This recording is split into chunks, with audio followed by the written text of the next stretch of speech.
check your cell phones and silence them, please. If they do ring, step out in the corridor and answer it if you would like, and then come back and take your place again. Would like to thank, I see Christ Connect, I see Statesboro Herald, and I'm assuming I probably have missed some of the media, but for the rest of you, we certainly appreciate all of y'all coming. And I have a special welcome this evening. I'd like to welcome our new county commissioner, County Commissioner Ray Davis down there, and would like to welcome him aboard, taking the place of Kurt Deal that moved out of Bulloch County. And Ray told me he was going to bring a crowd of people tonight to welcome him here, so I'm glad all of y'all showed up to welcome him here. Having said all of that, going to ask Commissioner Toby Connor if he will lead us in the invocation and a pledge of allegiance, please, if y'all will stand. Let's pray. Dear Father, Lord, thank you for the day that you've given us, Lord. Thank you for the place to come and hold these meetings, Lord. Thank you for the citizens of this county and all our public works and public safety, Lord. Thank you for letting them put themselves before everyone in these communities, Lord. Lord, we know we've been through the test of times. We've been through tests. We know you only test the strong and not the weak. Lord, we thank you for these tests because this community has banded together through thick and thin. Everybody has done their part. Lord, I can't be more proud to stand up here today in front of people that I respect so much. And Father, Lord, as we go into tomorrow and many days yet to come, have your hedge of protection around us. Lead us and guide us in everything we do. Be an emblem of you. God, let me pray. Amen. Amen. I pledge allegiance to the flag of the United States of America and to the republic for which it stands, one nation, under God, indivisible, with liberty and justice for all.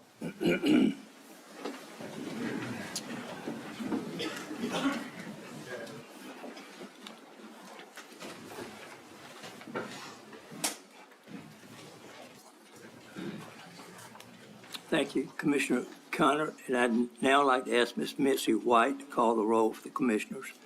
I, Venus Mitzi White, President as Clerk of the Board of Commissioners of Bulloch County, hereby call the roll for those on the governing body. All those present shall answer by saying aye. Chairman Roy Thompson. Aye. Vice Chairman Ray Davis. Here.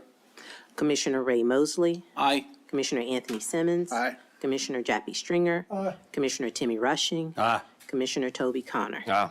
I've determined that we have all members of the Board of Commissioners present. Therefore, we have a quorum to conduct business for the good of the citizens. I now yield the floor back to the chairman. Thank you very much. Next on the agenda, you're going to see something that's new. Is says Chairman questions. I would like to see if Cassandra Michael and Lawton Sack is in the audience. Yes, sir. Would you come up, please? Absolutely.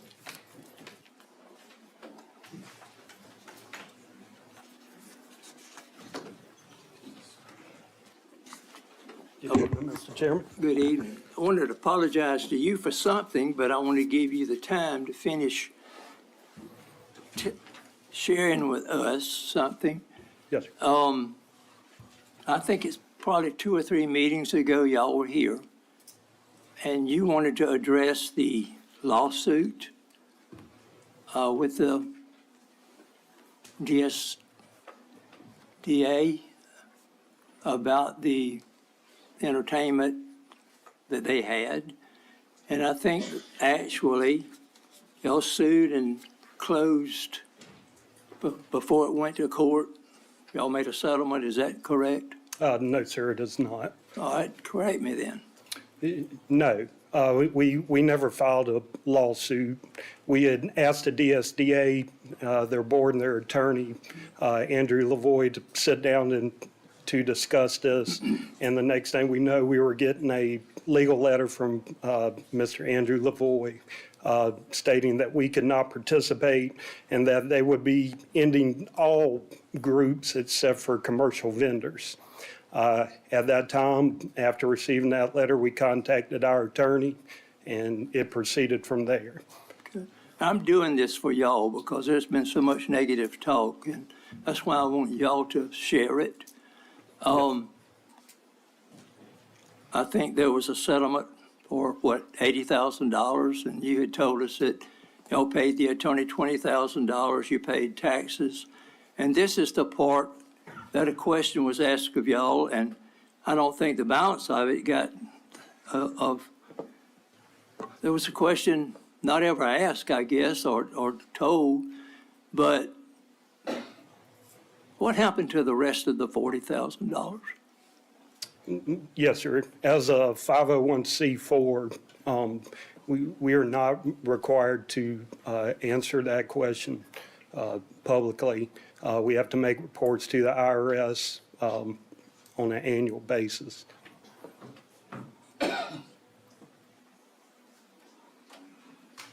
I'm not a Muslim, by the way. I didn't say you were. No, sir. But that question was also asked.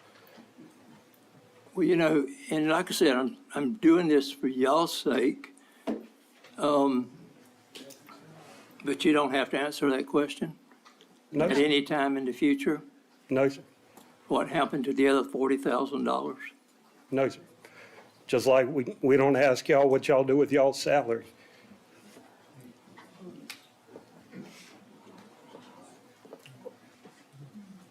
But was that not taxpayer? No, Was that sir. not taxpayer dollars that was spent?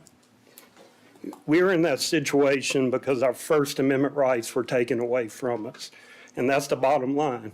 The DSDA made the decision not to hold First Fridays. We never asked for that to happen. We stood up for our rights as citizens. They're the one that made it legal.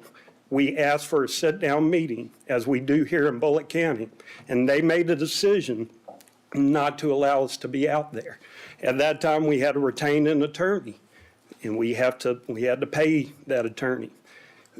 It was always our goal to be able to participate in First Friday. And we as Americans have the right to participate in government activities, whether people like it or not, whether they agree with the message or not. Those are tenets of the First Amendment. And I am not ashamed for standing up for our rights or the rights of these citizens.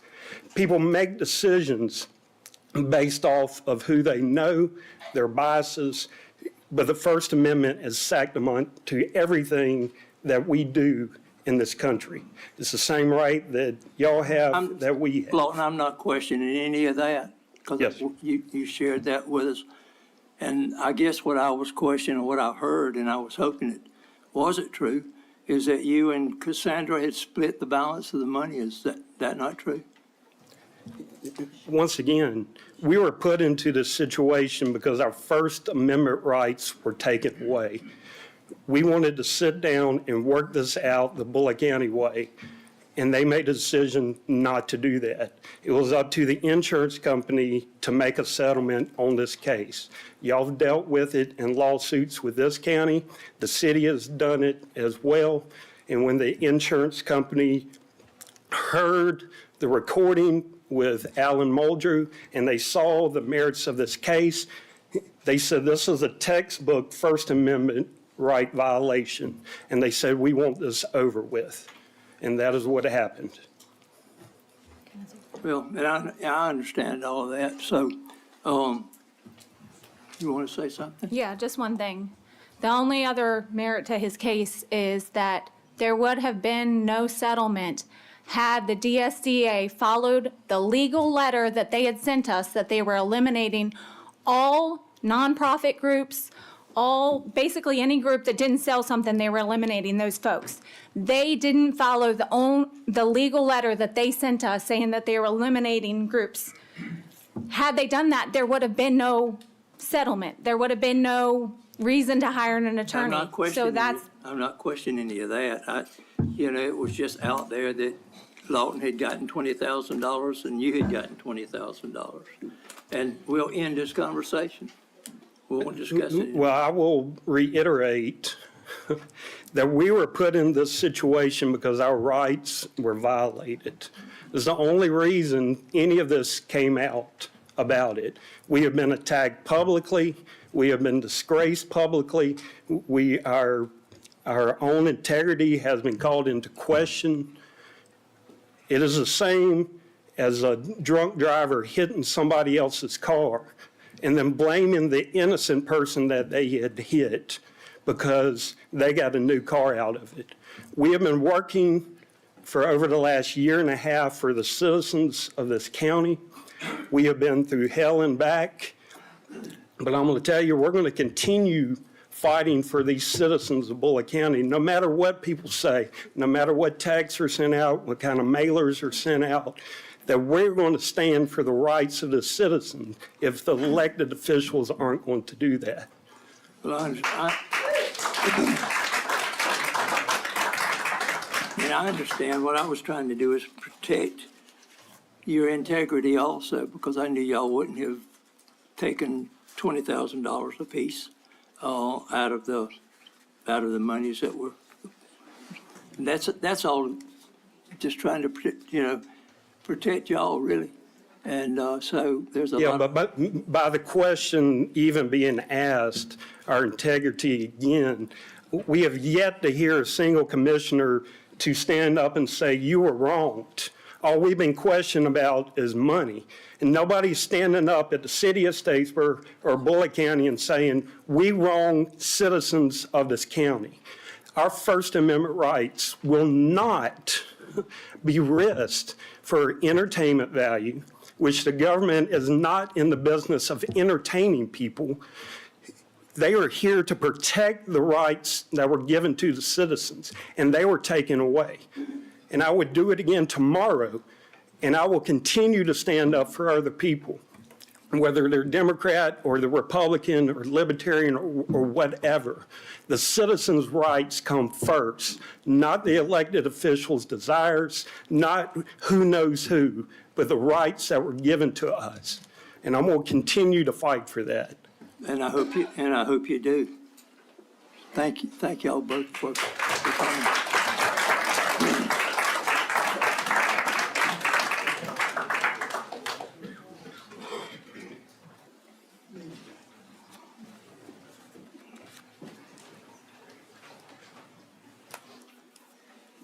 Next, we have 6 items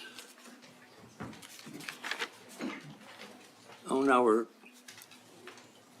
zoning agenda, and I need approval of the zoning agenda. Mr. Chairman, Yes, sir. I have a staff request. If we could, item number 6, the LNS Acquisitions LLC case, they asked to withdraw the application around 2 o'clock today, which by ordinance is too late to withdraw it by right. So they would need to ask for formal withdrawal by the commission, or approval by the commission for withdrawal. And I was just, since they are asking to withdraw, if y'all would want to move it up to the first one in the interest of time. But of course, that's y'all's choice. Just a suggestion that, if they're wanting to withdraw it, but. Okay, we have any discussion from the commissioners?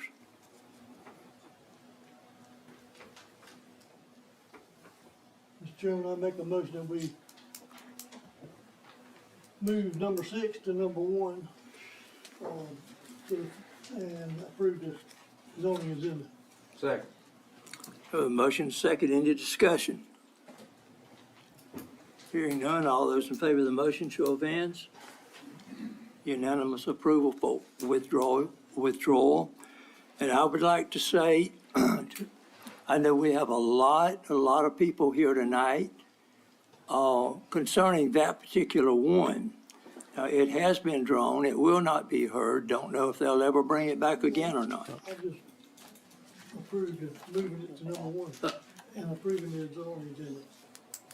Okay, all right, and I'm sorry. I was, so it has been approved to move to number one item. So the number one item has been asked to be withdrawn. Mr. Chairman, I would make a motion that we withdraw item number. I have to hear from Yes. the applicant. They need to hear from the applicant. So Jeff. I'll defer to Jeff on this, but if the applicant wants to approach the podium and formally ask for a withdrawal. Yeah, I think that would be appropriate.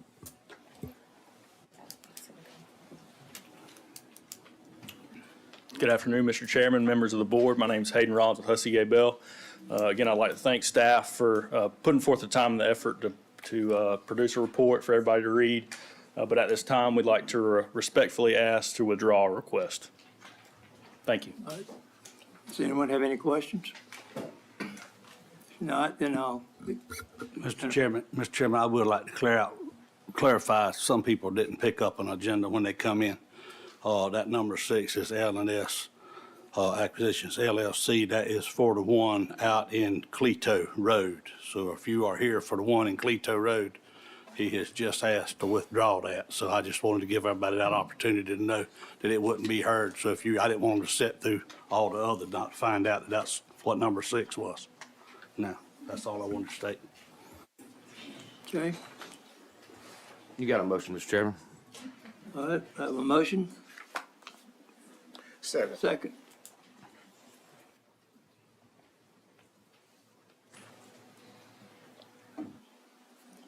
We have a motion to allow to withdraw. You got a second? We have a second. All those in favor, show of hands. Unanimous approval. Thank you. So that item is withdrawn.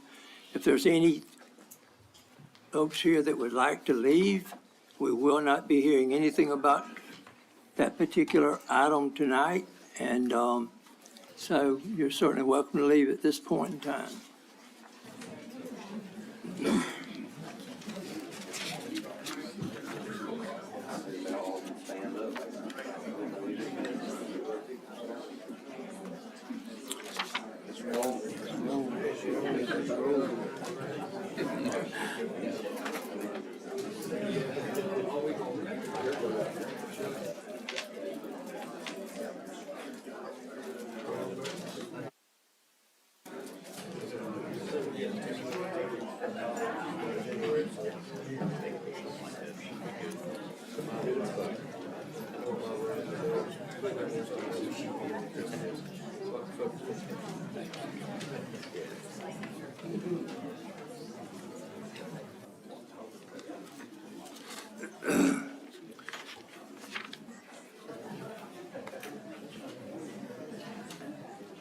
All right, now, with that change, we're going to move into item number 2, which was item number 1. So if you'll go ahead and start. Yes, sir. Thank you, Mr. Chairman. Item number 1 tonight is an appeal request, which Quality Home Development LLC and Rocky Sellers as the agent has applied for a variance to reduce a 40-foot front yard setback to a 30-foot setback. The property is located at 1421 Jordan Drive, which is lot 101 in Meadow Lake subdivision. The Planning and Zoning Commission heard this request on May 9th, 2024, in which the request was denied by a 4-1 vote. And this case, I guess, due to deferrals, in which I believe this board did hear the case once, and then with the hurricanes and delays, it just seems like it's been dragging on. But as I recall, the last time this board heard the case was for both parties to meet and see if there was some agreement that might could get worked out. And I won't get into all that. I'll let the applicant kind of explain what's happened since the last meeting. But just to refresh your memory, as shown on the screen, this is the general location of the property just south of Statesboro, as shown with the star. This is the the parcel at the end of Jordan Drive. Again, prior to a building permit being issued, it was a vacant lot. And it's an aerial of the property. And this is the structure that was built, and it's a single-family home. There was some mention of access to the house using a private drive or a parcel that was not owned by either of the adjoining property owners, which I do believe the applicant made. That was discussed in a meeting, so I'm sure they'll talk about that. And then this is other site photos. All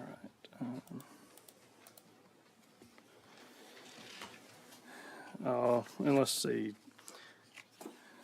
So at last, staff at the time recommended a denial of the variance request.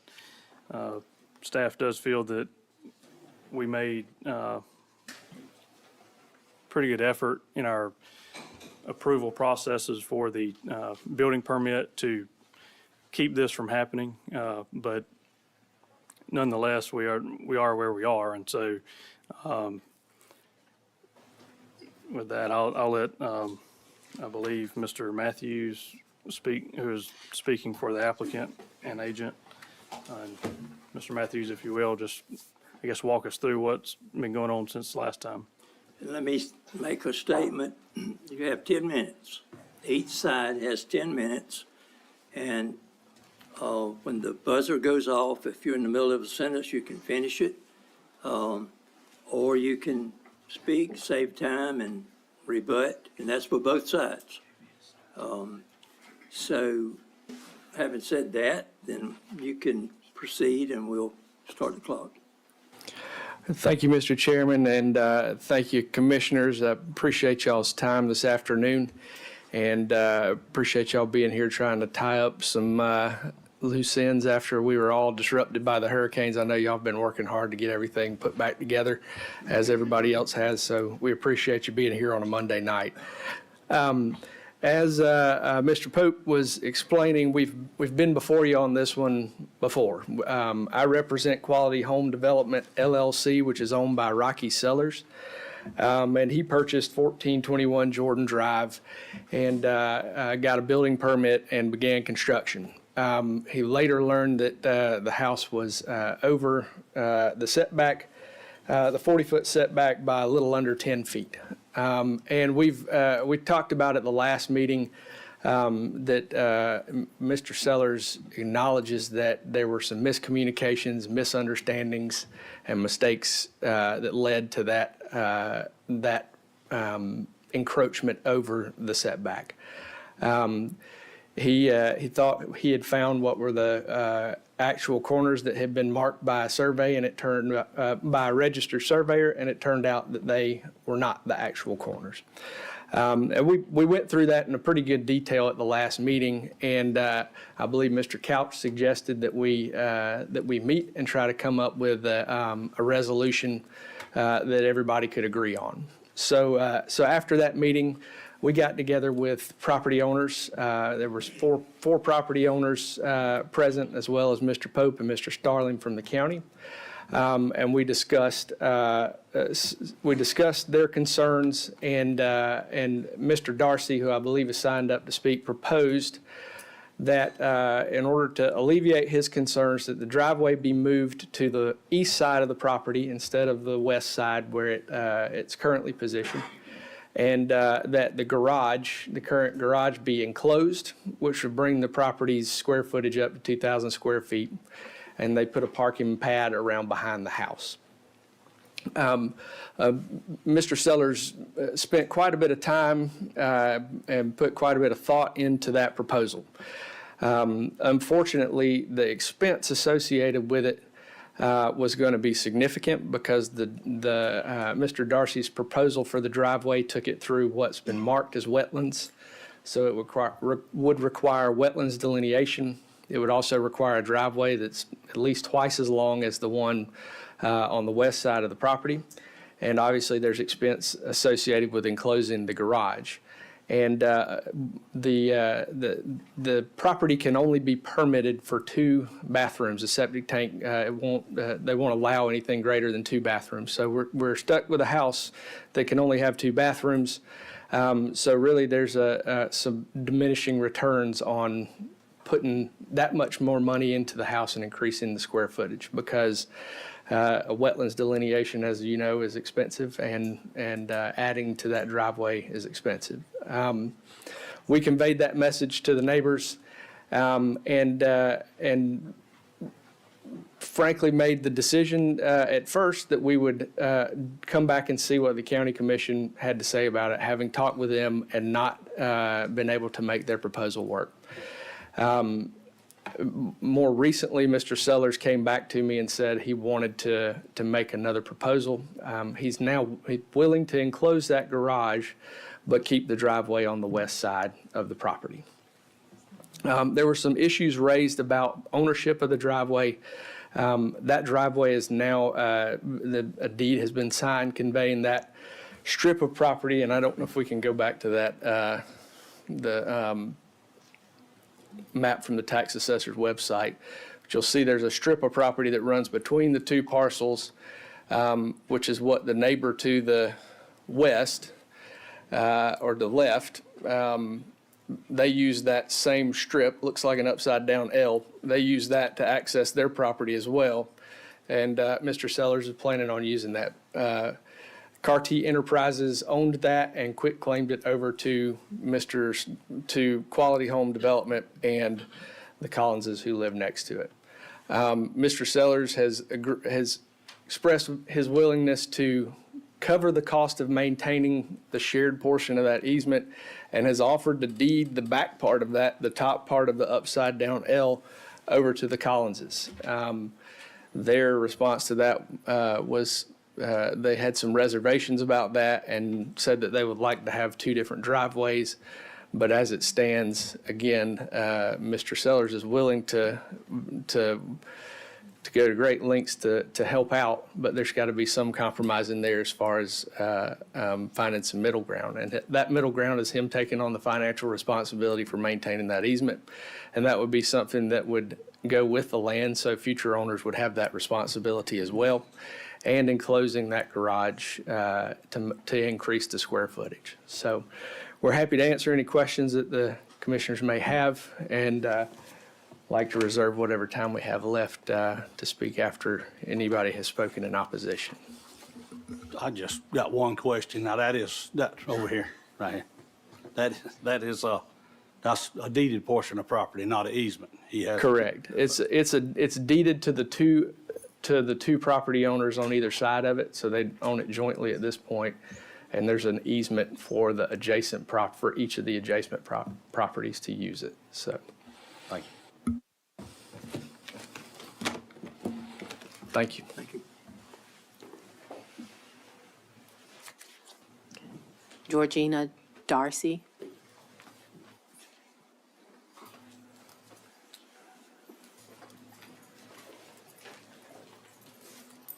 Good evening, County Commissioners. Thank you for giving me this opportunity to speak tonight.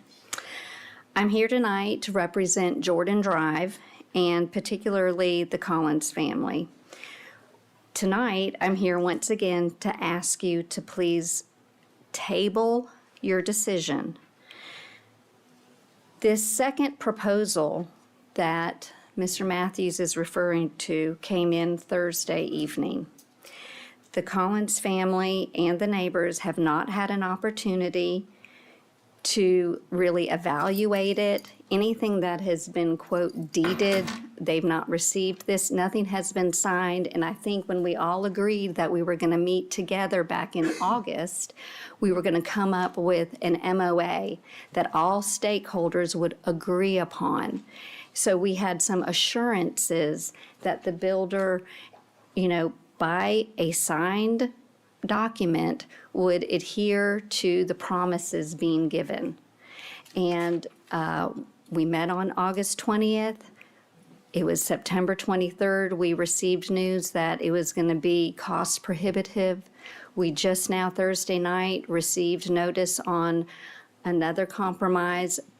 We haven't seen anything in paper, we've not signed anything, and so we just ask you to pump the brakes once again so that we have an opportunity to really see what, we're committing to, because we are opposed to this variance request. And I will tell you, it is not a 40-foot offset, and through an open records request, we all know it is a 50-foot offset, and everyone was well aware. So with that being said, we have a little bit of a trust issue. We want to do the right thing, we want to get along, we want to compromise, but we need to do it the right way. And we feel like we can put this in front of you and that you will, as your duty, ensure that, rules are followed, that we can respectfully get through this decision-making process and everyone is heard and able to get through it with a plan that we can all live with. So thank you. Jerry Darcy. Okay.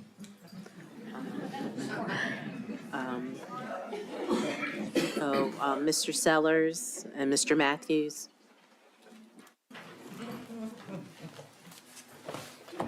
I just want to follow up on a couple of things quickly.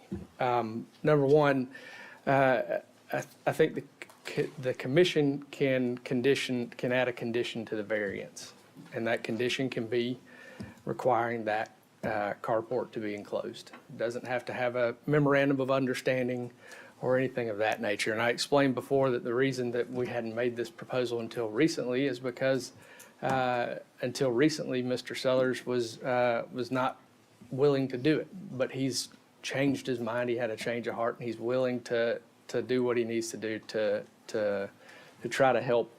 There are two main points that came up in our meeting were they wanted to move the drive to the other side of the house, and they wanted to bring the square footage of the house up to 2,000 square feet. That doesn't have anything to do with the setback, but it does have to do with helping find some middle ground with folks who are opposed to this variance request. And so I think the middle ground is we're willing to enclose the garage and bring that square footage up to 2,000 square feet. And we're going to have to we're just going to have to keep the driveway on the other side of the property. And she also mentioned that nothing has been signed. I have a signed quitclaim deed with me if anybody wants to see it, from Carty Enterprises conveying that property over to Mr. Sellers and the neighbor. The neighbor may not have seen it. They're also not here that I'm aware of. They may not have seen it, but it's been signed. And if they don't want to accept the property, then it would go just to Mr. Sellers. And again, Mr. Sellers is not trying to stand in anybody's way. And if it all went to him, he would still give them an easement over the property. But he's wanting to not only work with them to share that driveway, but give them a pretty significant amount of property on the back end as well at no cost. And that's all I have. We're happy to answer any questions that you might have. But we would ask that you grant the variance. Thank you.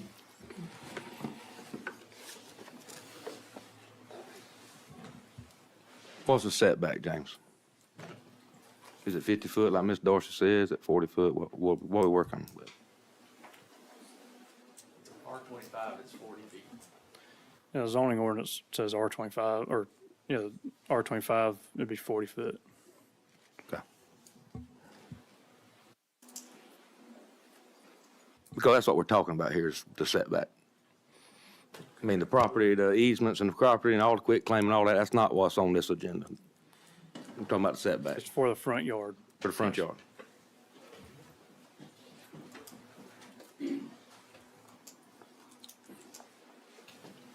Y'all still have time left if you want to.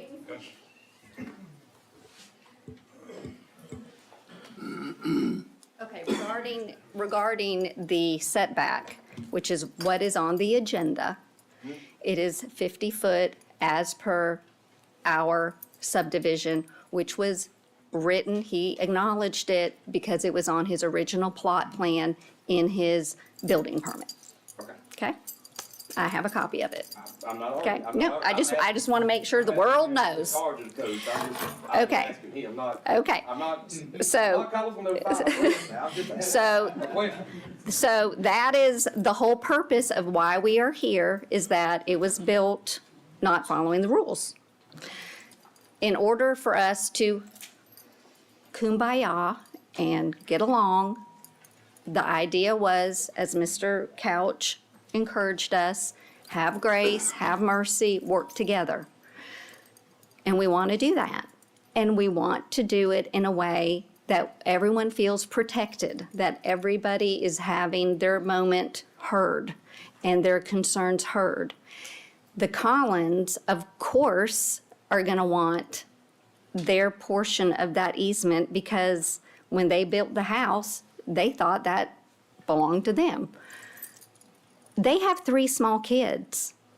They responded to Mr. Matthews last night and said, what we would like, please, is if you're going to have to keep the driveway in that middle section, if you could please do 2 driveways. We'll even take it a little more on our side, but we need something with a clear demarcation because we have 3 young children and this is the unknown. Who is going to move into that home? Who is going to be zipping down that driveway? So that's why we feel like, I'm a retired educator. Safety and responsibility and rule following is what I went to school for and what I built my career on. And I feel like I need to stand. They are unable to be here tonight because they're doing something with their children out of town. I am advocating. I live across the street, okay? I am advocating for my friends and my neighbors. They're not going to move the house. Y'all aren't going to tear it down.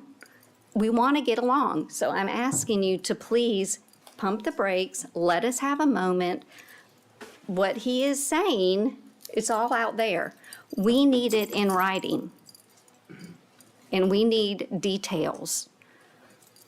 And that's all I'm asking. That's all we are asking as a neighborhood. And I think it's fair. That's my opinion.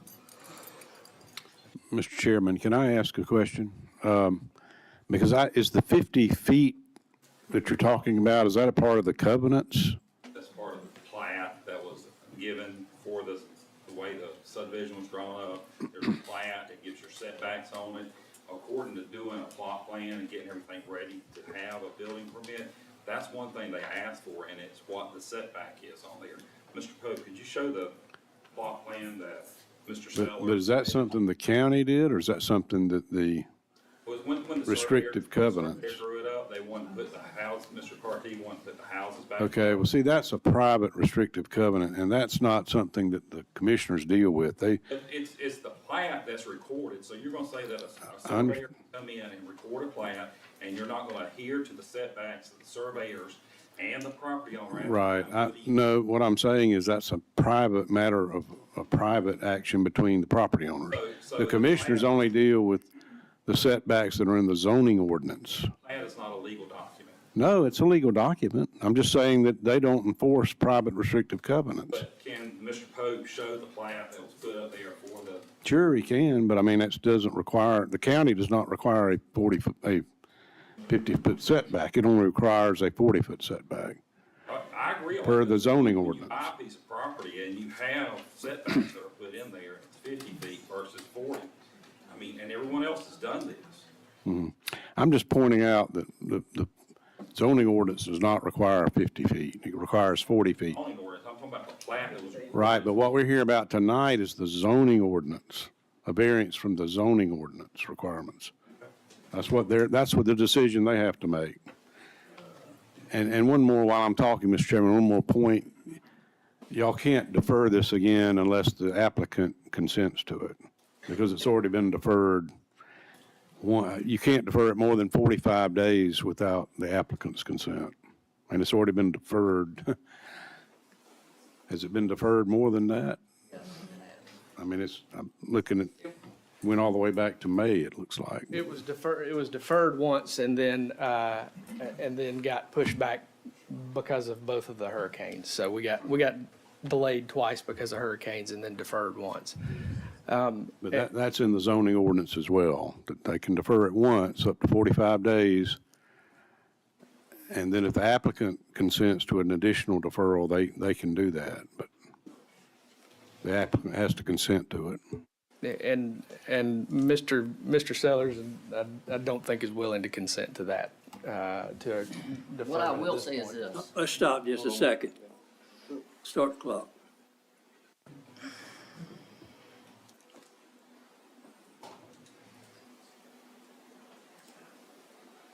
Now go ahead.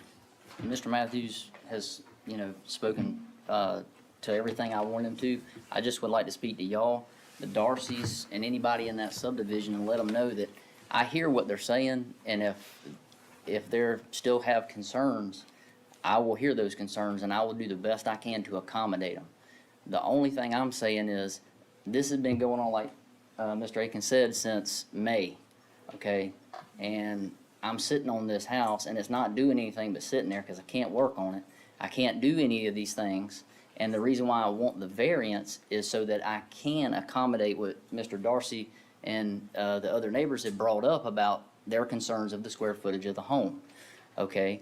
To do that, I need the variance. If I don't get the variance, I cut the whole garage off the house. They don't get what they want. They get to look at an ugly house for the rest of their time living there. And I don't think that that's in anybody's best interest. I know that it's not, it's not a convenient thing to have to go through this, but like I said, I'm willing to do as much as I can. Their biggest concerns, as Mr. Matthews stated, was the driveway. They wanted to move it. They wanted to have more square footage, and they wanted the neighbors here to the left to have that whole easement. But I'm not in control of that whole easement. I didn't own it. It's not mine, but now it is, partially. But so I couldn't give them everything they wanted, but I'm trying to give them 90% of what they're asking for. And it's just one of those situations where it's hard for me to guarantee to them what I can give them if I don't even know if I'm gonna get the variance or not. So that's the only thing I'll say. I appreciate y'all's time.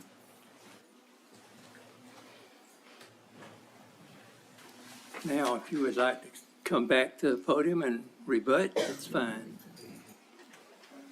And one more thing. Because, again, I'm an educator, but I'm also a learner, so I need you to teach me something. So when I Googled and I look in the appendices for the requirements for a variance request for Bulloch County, it says it must be a pre-build, that it's supposed to be before anything is built. And the only way it's approved is if it is because of the configuration of the land and that it is at no fault from the builder. So I don't understand, how is it that that rule is sitting there, but it's even considered that we're going to do a variance when clearly everything was post-build? There was no pre-authorization request, nothing. I need your help. Please, can someone please explain that to me?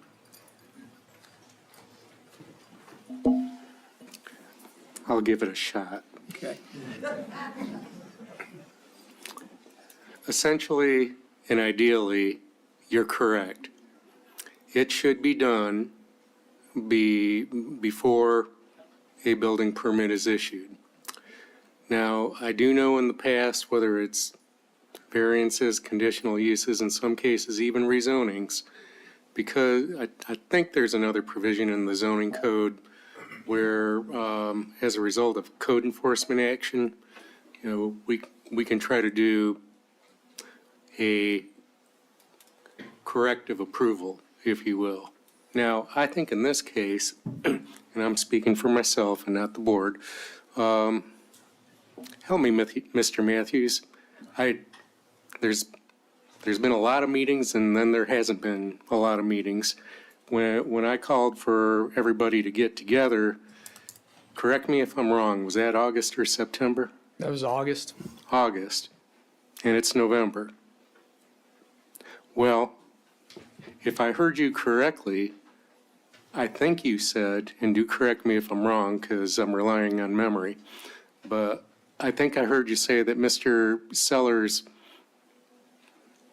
put it in your own words if you like, wasn't willing to consent to the neighbor's wishes, whereby a communication, I think, was put out Thursday night. Is that close? No, after that initial meeting in August, we actually we deferred the decision at the next meeting because Mr. Sellers was still in the process of looking at the numbers on what it was going to cost and trying to figure out whether or not we were going to have to get a wetlands delineation completed. So we didn't have those questions answered at that point, and I had not, nor he had responded to them in the affirmative or in the negative at that point. Shortly after that meeting was when the email was sent. That was in September, I believe. I don't have the timeline sitting in front of me. There was a follow-up email sent that said that because of the requirement of the wetlands delineation and the added cost, that we would not be able to agree to their proposal. But they were happy to talk about it further. We're open to any comments or conversations or suggestions that might be that they may have to help move this towards a resolution. The response we got to that was, the ball's in your court now. It's your turn to come up with an idea. And at that point, we haven't had much conversation since. And it was, I think it was Thursday. I'm not sure when it was that we communicated that final decision at the last minute to enclose the carport, but that was a decision that was made only very recently. If we had not had a hurricane, we would not have been having this conversation about enclosing the garage. As you described when the neighbor sent you the email that the ball's in your court, am I stating that correctly? Mm-hmm. What, do you recall approximately when that email was sent? I would say sometime in September, but the Darcys may.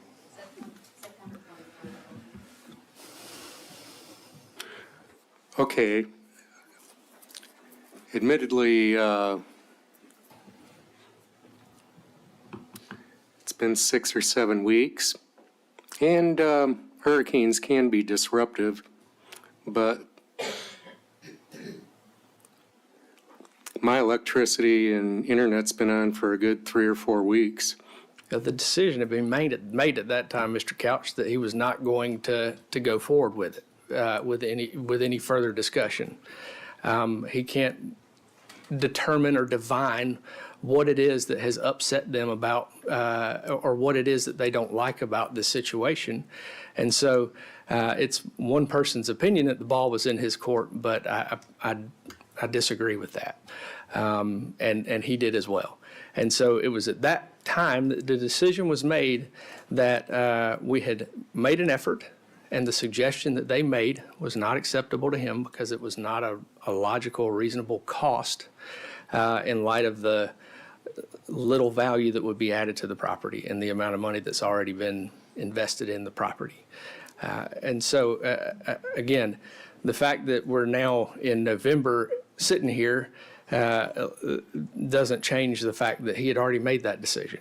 He later changed his mind after having time to sit there and think about it for 6 or 8 weeks. But like I said, if the hurricane hadn't happened, we would not have made that proposal. We would have said we had our conversation, and we couldn't make work what they suggested.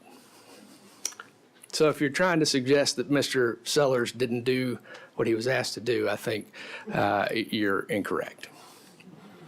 Well, and I accept that because I was trying to understand how this lapse of communication occurred. And again, the hurricane can be disruptive, but you know, I think this is very difficult for the county commission or the commissioners to understand, given the litany of things that have gone on since, when did this begin, in May? Since the application was filed. So I guess I would say, Mr. Chairman, you and the other commissioners probably have to go on the information that's been presented. But I think if you choose to approve the variance, it would simply be for the setback, right? There's not going to be any conditions or modifications to the buildings, the driveways, all the things that maybe you all have been talking about. Although they could attach conditions to it, but that could get kind of messy. On the other hand, they could deny the variance, and I guess if you deny the variance, what's the consequence of that, Mr. Pope? Well, the building permit is still open, so they, I guess, would have to modify the structure to meet the front yard setback. And that doesn't sound like something that's done easily. Yeah. Yeah. I mean, there you have I it. think it's time we turn it over to the commissioners and get their wish on it. Does anybody have any comments?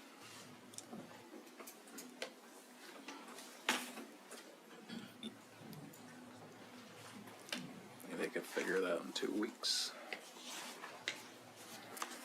Well, they would have to, the applicant would have to approve it.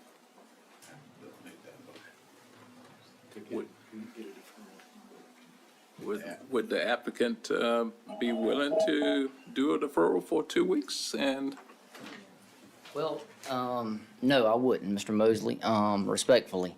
I would like for you to approve the variance, and in turn, I will still honor what the Darcys and the other neighbors are requesting to the best of my abilities. I just feel like what's gonna happen is we keep kicking this can down the road. It's been going on since May. Nobody has to bear that burden but me and my family. Okay, and I bought this lot with the intention of developing something, bringing some taxpayer base here to Bulloch County.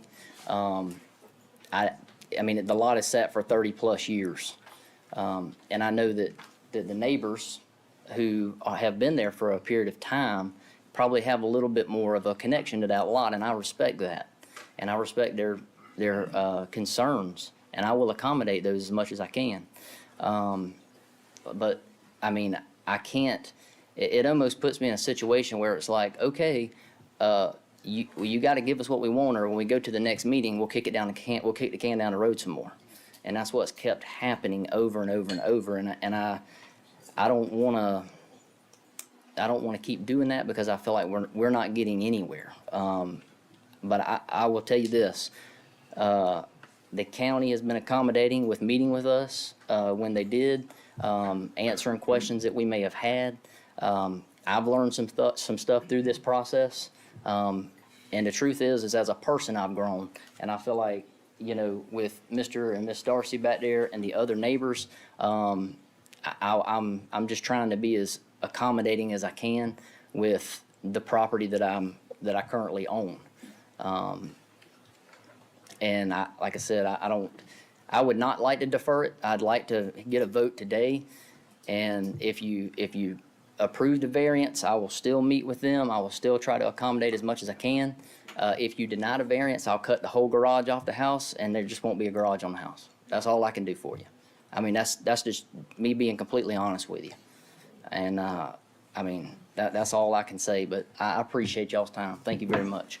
I think I still have some time left to speak, yes?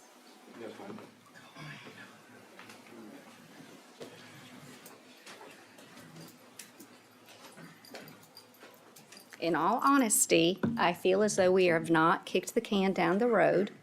We had one meeting on August 20th. We presented an idea. On September 23rd, they said it was a no-go. Have not heard a thing from them until Thursday. We want to explore this idea. If we can potentially grant variances after a build due to an error of a builder, which goes against the appendices of what it states for variance requests, I would think due to a historical act of Mother Nature and the hurricane that our community experienced, we could probably have the deferral one more time. To me, that's my opinion. I'm a problem solver, and I want to try and do this, but I wanted to have it done the right way.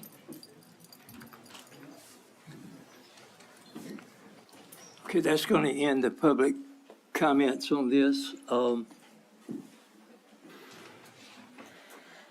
right, commissioners, it's your time. What you want to do? Jeff, this may be a little off topic. Will you explain to me, being I'm probably the most ignorant one here, what a quitclaim deed is? Oh, that's just a deed which basically says I'm conveying any interest that I may have in the property to you. It's not a warranty deed, basically. Okay. Not make any warranties about the title. It's just. Right, okay.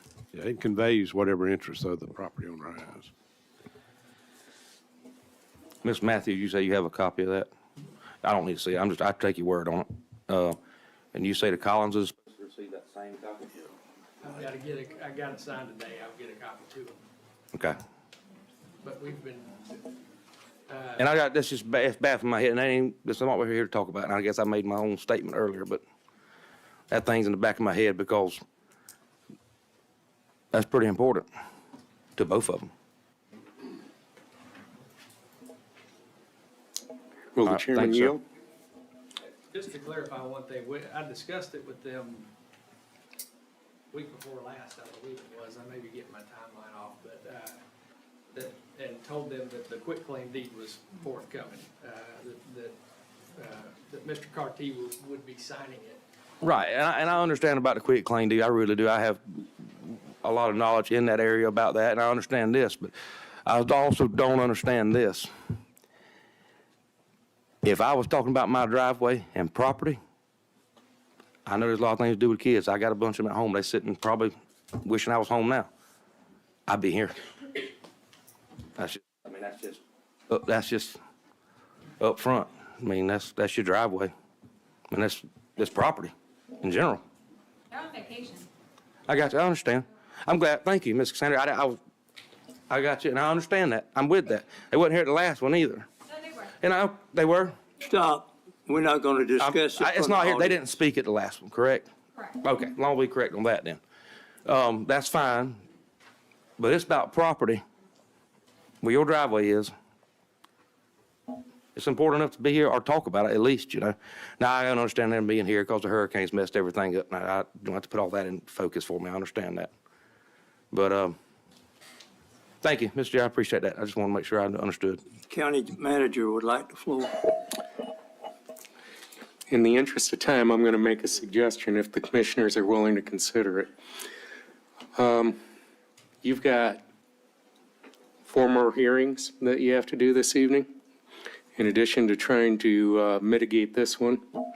And with the advice of the county attorney, is it possible that if everybody's willing, commissioners in both parties, we table the decision until the rest of the hearings have been concluded, and the parties are welcome to use a conference room and see if they can work something out until the end of the meeting, and we can bring it back and the commissioners can vote it up or down.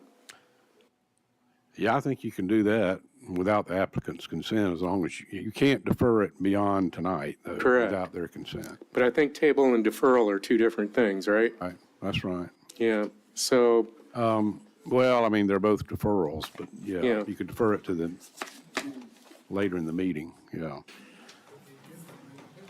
so I offer that suggestion to the board and the parties.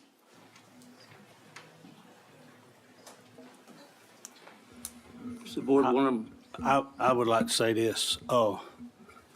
We here 3 nights this week. There's 19 things already signed up for the next planning and zoning. I'm going to vote on this tonight.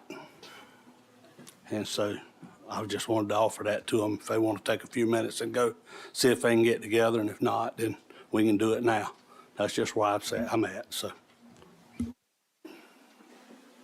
we're happy to go have a conversation with them if that's what you guys would like for us to do. Okay, I think we can offer a conference room if we can have somebody from the staff escort the parties down there. We can do that without a vote, can we? We get this vote. Yeah. Yeah, Defer it to the, yeah, later I in think the you meeting. have to make someone has to make a motion to table the item until the other hearings are concluded. So move. Motion second, discussion. All those in favor, show of hands. We will defer it till some point in time later in this meeting. I would like to add, that I'm with Mr. Rushing down there. We're gonna vote on this tonight. We ain't gonna move it no farther.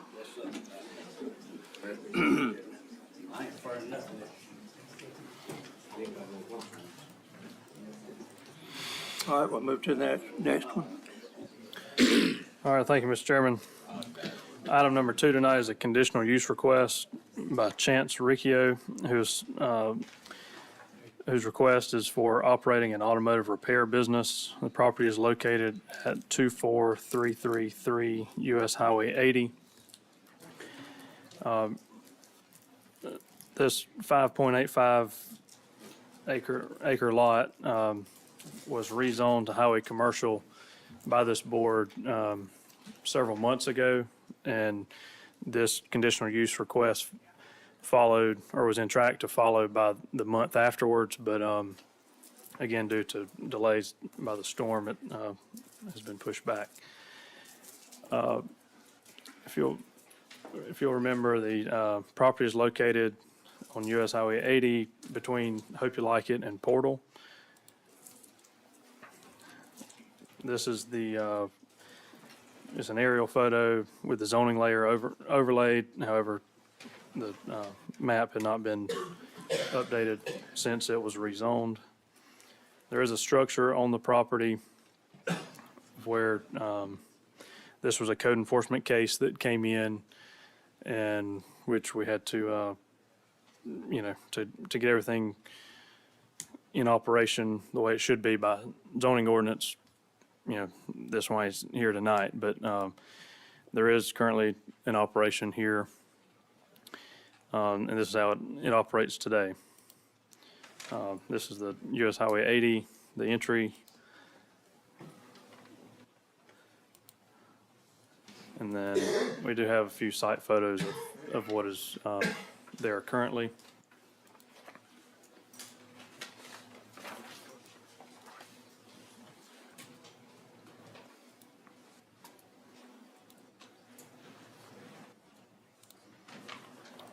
That's it. And so with that, staff recommends approval of the request.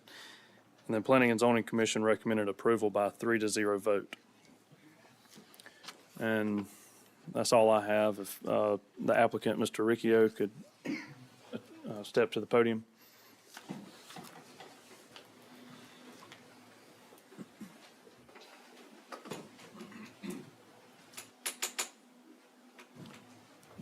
Whatever we got to do. I'm just ready to be done with this. It's just dragging out, but whatever we got to do. Anyone have any comments or questions? Mr. Chairman, I make a motion that we approve this.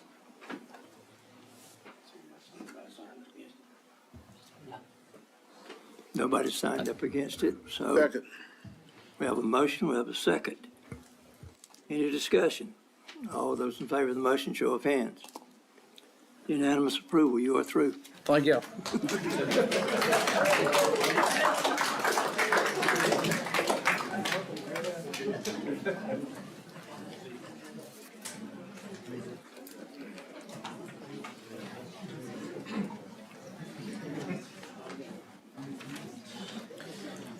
All right, next agenda item is a rezone request by William Clayton Mills, who's, the rezone request is for 5 acres from Ag 5, agricultural 5 acres to mobile home park zoning, which for the purpose of operating a mobile home park. Property is located on Bell Road. Just a detail about the parcel is, the 5 acres is part of a larger parcel. However, the request is just for the 5. If you're not familiar with Bell Road, it's just north of Statesboro. The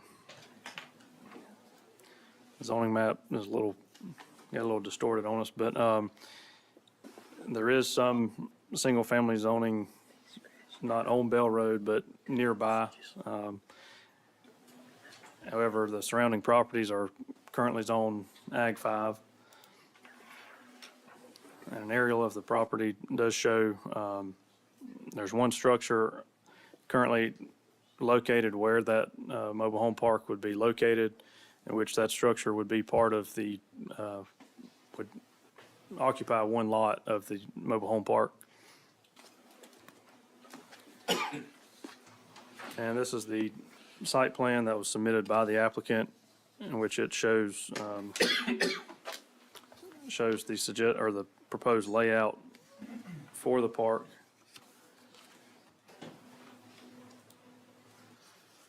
And then these are photos from the site visit when we placed the zoning sign. Again, that's Bell Road. And I'll go back to the site plan. With that, which I will, if you recall, this parcel did come up before you some time ago for the same rezoning, in which it was denied. But the staff recommends denial of the request, as well as Planning and Zoning Commission recommends a denial by a 3-0 vote. So, and with that, I'll turn over to the agent, Mr. John Dotson. Thank you, Mr. Pope, Mr. Chairman, County Commissioners. My name is John Dotson. I'm representing Clay Mills tonight. Clay owns a parcel of land on Bell Road. Correct me if I'm wrong, some 30 acres more or less. What he'd like to do is cut out the triangle that you see in the corner, develop 9 mobile home lots. Currently, Clay resides in the mobile home that's there. His house would be part of this mobile home park. I have a letter from a Mr. Dixon, who is an adjacent property owner.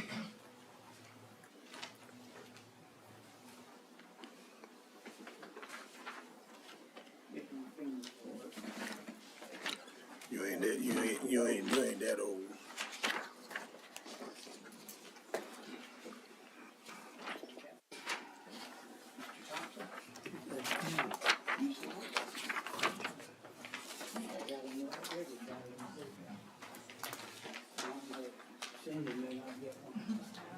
She can read, give one to me. Yeah.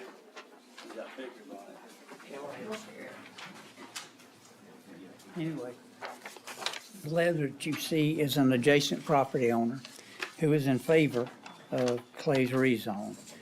As I said, we're rezoning 5 acres for a total of 9 mobile home sites.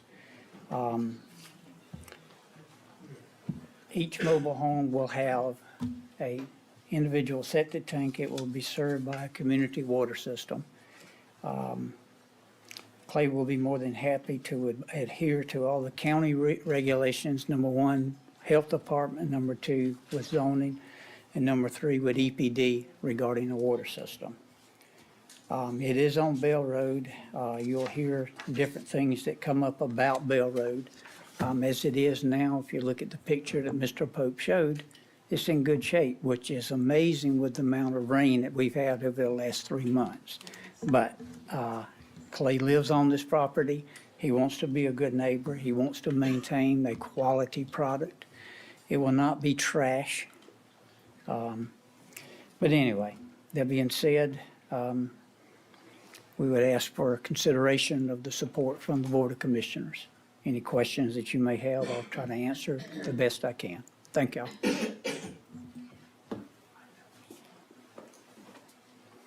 Justin Kittle.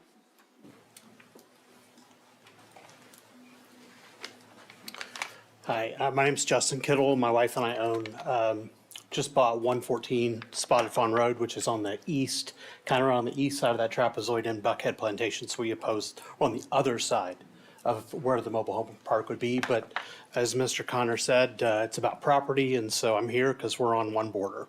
So that's why we're here. You'll hear some other things. I won't say things and steal their thunder of the other people that are talking. The main thing I want to bring up is just doing this rezoning. It's been shot down. It was come up last year. We just bought the house in June, into June. And this was heard last year. And now apparently we're back again for the same thing. So my question really is, how do we keep having to do this? Why do we keep having to come out here all the time to do this? I haven't been here. It's my neighbors and other things going out. As you guys know, going door to door, trying to get people to show up and do things, significant expense and time to come up and fight this year after year. And what happens if we just can't get enough people to show up? Then we're in trouble. So that's the thought of what's the process? How do we get this to where we can not have to keep coming back year after year, especially when it's been denied, even by planning and zoning twice now? Thank you. I can answer that, Mr. Chairman. Yes, sir. There's no way to prevent that. They have to wait 6 months Yeah. to come back, but we can't prevent them from filing an application. You've got one person or a couple people that pay a fee to file, but then it takes a significant amount of effort and people and attorneys and whatever. It seems lopsided in the applicant to do this every 6 months, because if the community gets tired of showing up, then what if it goes through? You see what I'm, it doesn't quite seem balanced in the same way, especially when we're doing the same. There's no way to, yeah, we can't prevent them from applying if they've, 6 months has I gone can by. understand if there's a substantial change to the application, but if you're just reapplying every 6 months, you know? Yeah, that was my question. Mildred Hopkins.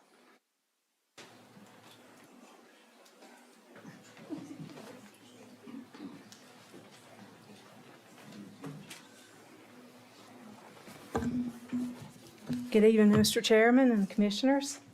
It's good to see you guys. I'm Millie Hopkins. My husband Charlie and I, along with approximately 400 of our community neighbors, thank you for support last year. Our community is a rare treasure for Bulloch County. It's been geared intentionally for exceptional green spaces, with residential developments of stick-built homes alongside heritage farms and ranches, a kind of property and value of property and location that appeals to matured families and retirees, valuing from $250,000 to $1.8 million, averaging $350,000 to $600,000 per residential property, with farms and ranches valued higher. We looked long and hard to find this community composite and chose to live there for those reasons, as did our neighbors. Bell Road is a mile-long, nefarious, single-lane dirt road that travels the center of the community and dead ends. She's lined with Ag 5 family parcels, as Mr. Pope said, 10, 20, 50, 100 acres each.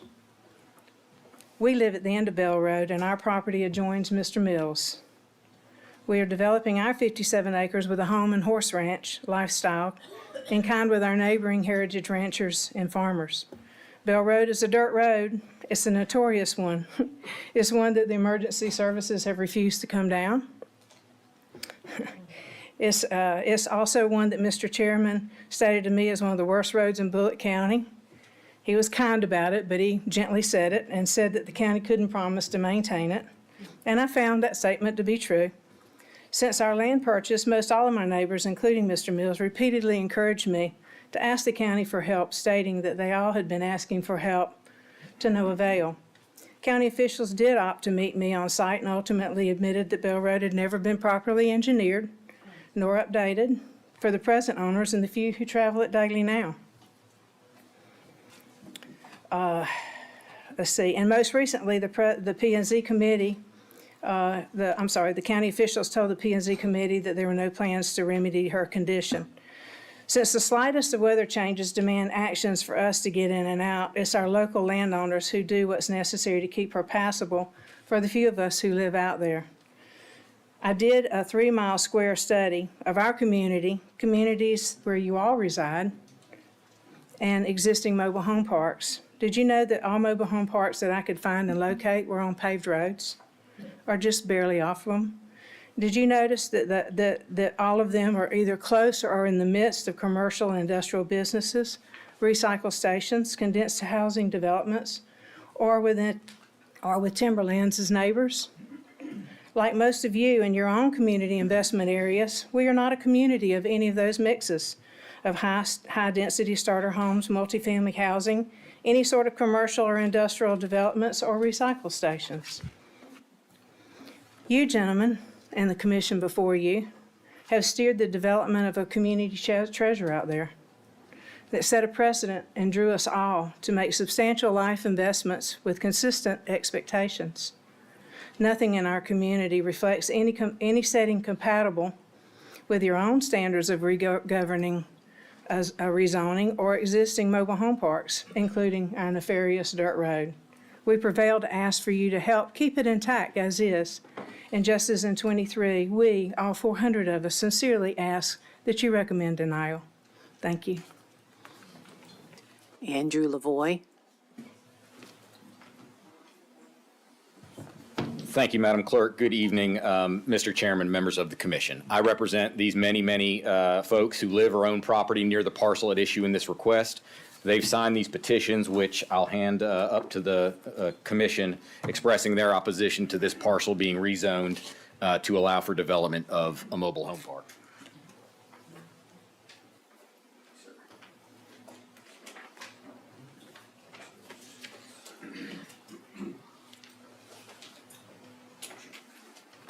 These are updated. They may have been some presented last year when this same application was considered. But we wanted to get you the latest and the greatest because these folks have been out there working hard. Now, one thing I want to be very clear to say up front, these folks, and now I'm going to do that old lawyer trick where I ask the folks in the room who are here to oppose this request to please stand up just to express your opposition. All right. Thank you all very much. I want to say something very clearly up front. These folks behind me, they certainly don't have time to speak all to the Commission tonight, but they have absolutely nothing against anyone who lives or grew up in a mobile home or in a mobile home park. They know that for some people, that's their dream, and that members of our community come from all walks of life. These folks oppose this request because a manufactured home park would be a misfit for this area in light of the development that's already there. I can't say much more any better than what's been said by Mr. Kittle and Ms. Hopkins. Y'all are also going to hear from Mike Deal, who's also a nearby property owner. If we can jump forward a few slides. I think we've cut out some of these just by the sequencing. That's a map very briefly for y'all's edification of the folks who are opposed to the rezoning of the parcel, which is in that red triangle there toward the middle. Next slide. We can jump past this one. This is the timeline. I don't need to belabor this, but when y'all were in the Honey Bowen building, this got brought up and denied by this commission. Now we've got the same application again.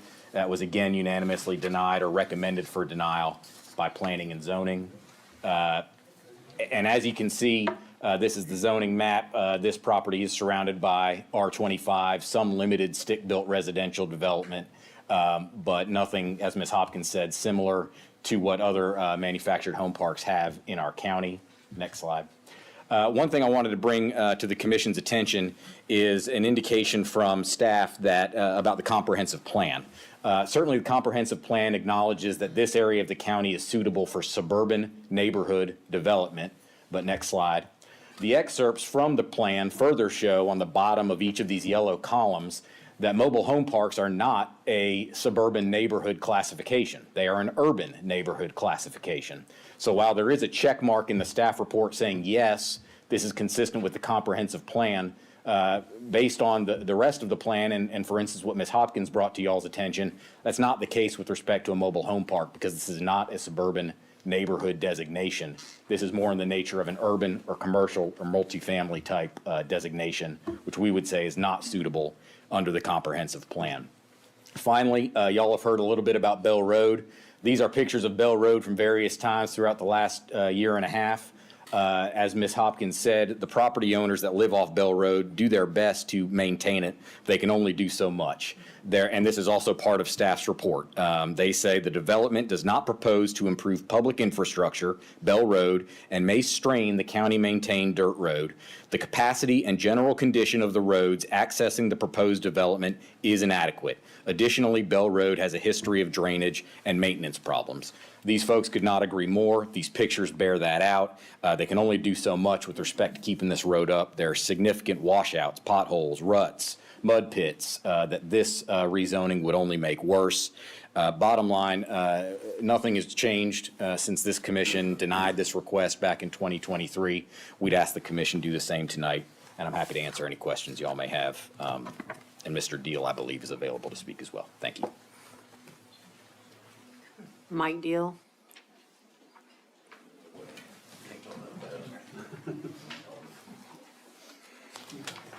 I was hoping to have a little bit more time. Thank y'all for being here. Thank y'all for listening to our concerns. I'm opposing this. This road right here can't take any traffic. I built my home for my forever home. My brothers have interest in this property, Jody Deal and Brian Deal. My great-grandfather farmed this land.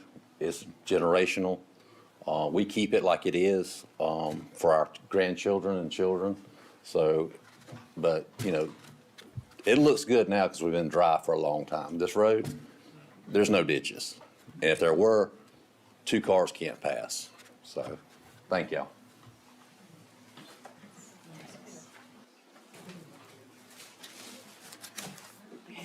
There was one additional name on here. It just says Bell.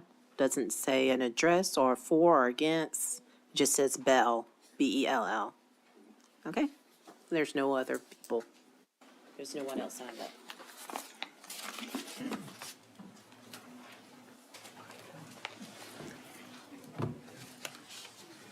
I'll be brief.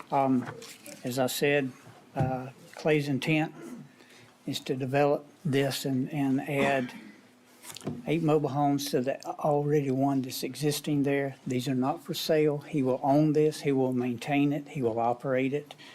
Again, I adhere to all the EPD, Health Department, and county standards. And again, we would ask for your support. Thank you.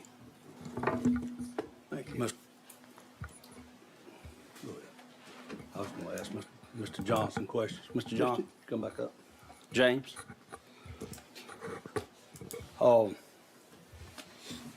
He owns how many acres there? 28? Hold on just a second, Timmy. When you get old, you can't see as well as you used to could. I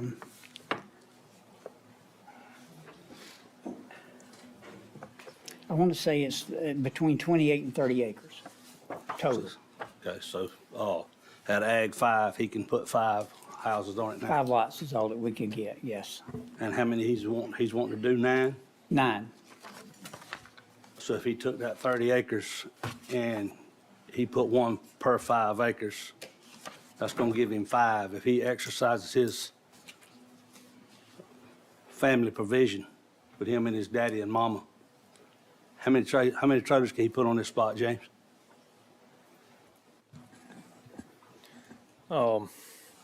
Well, family provision, you could deed out 1 acre per family member, minus your significant other or spouse. To answer some questions, what changed? I hadn't changed, and you know how I voted last time, and I fully intend on voting that way this time. But I'm gonna explain it to you, because it's been, hush, hush. He can deed an acre of land to each one of his family members without coming up here and asking us or James or anybody. I know, I'm telling you, I've bounced this ball many times. So you can easily wind up with more than 9 houses on that tract of land without having to follow any mobile home ordinance, no paved roads, no parking pads, and James can go through all of what you'll have to do.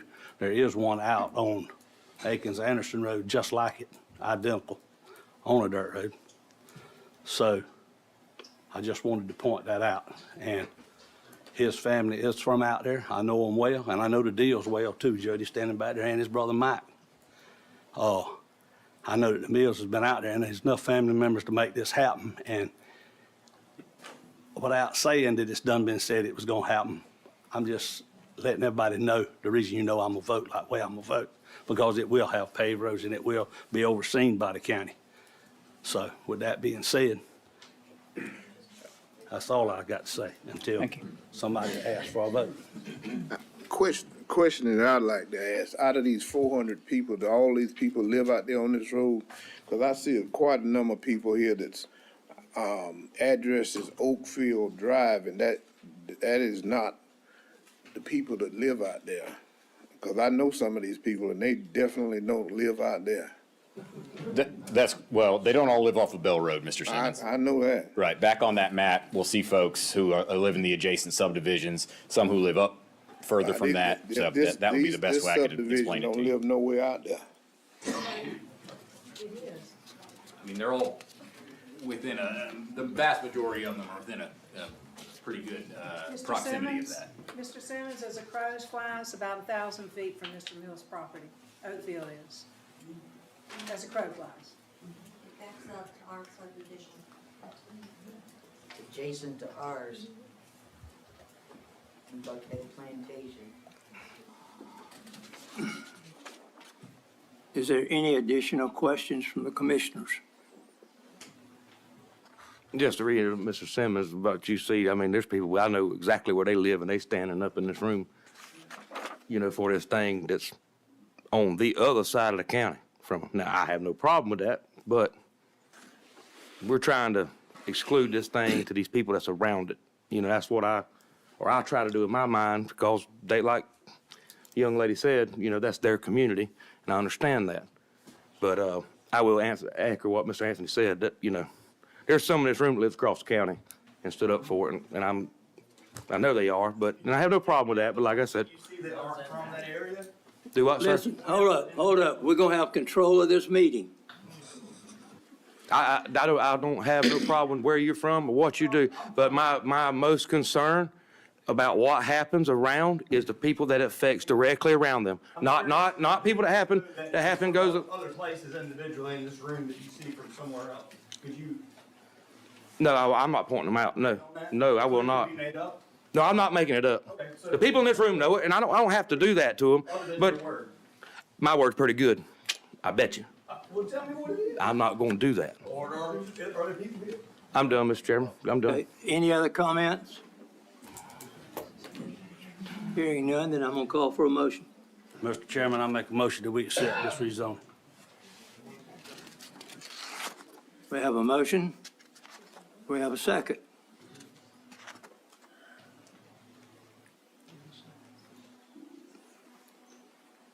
We do not have a second, so that motion will die. We will have, is there another motion?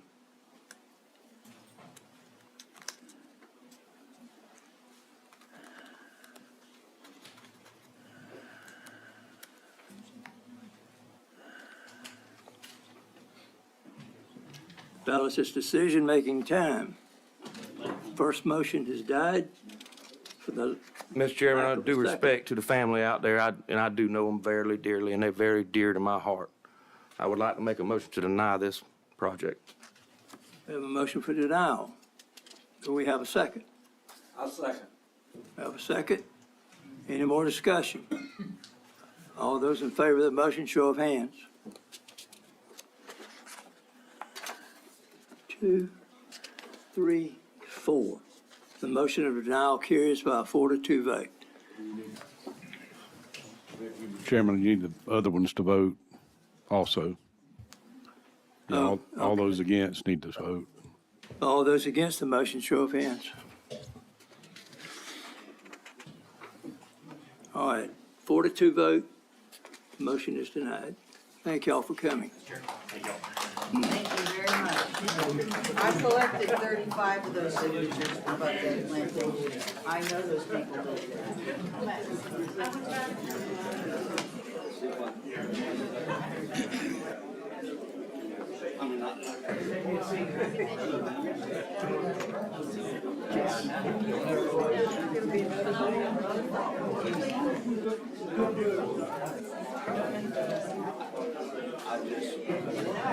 way I can vote against what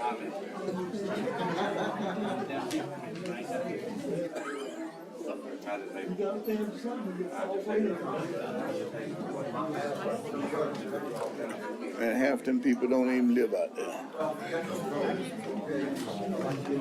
You know Cassandra Michael don't live.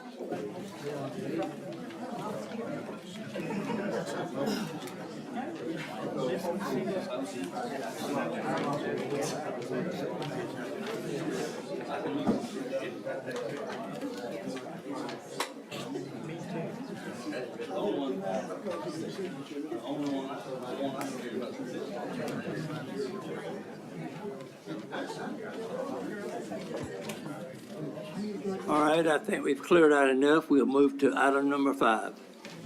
Thank you, Mr. Chairman.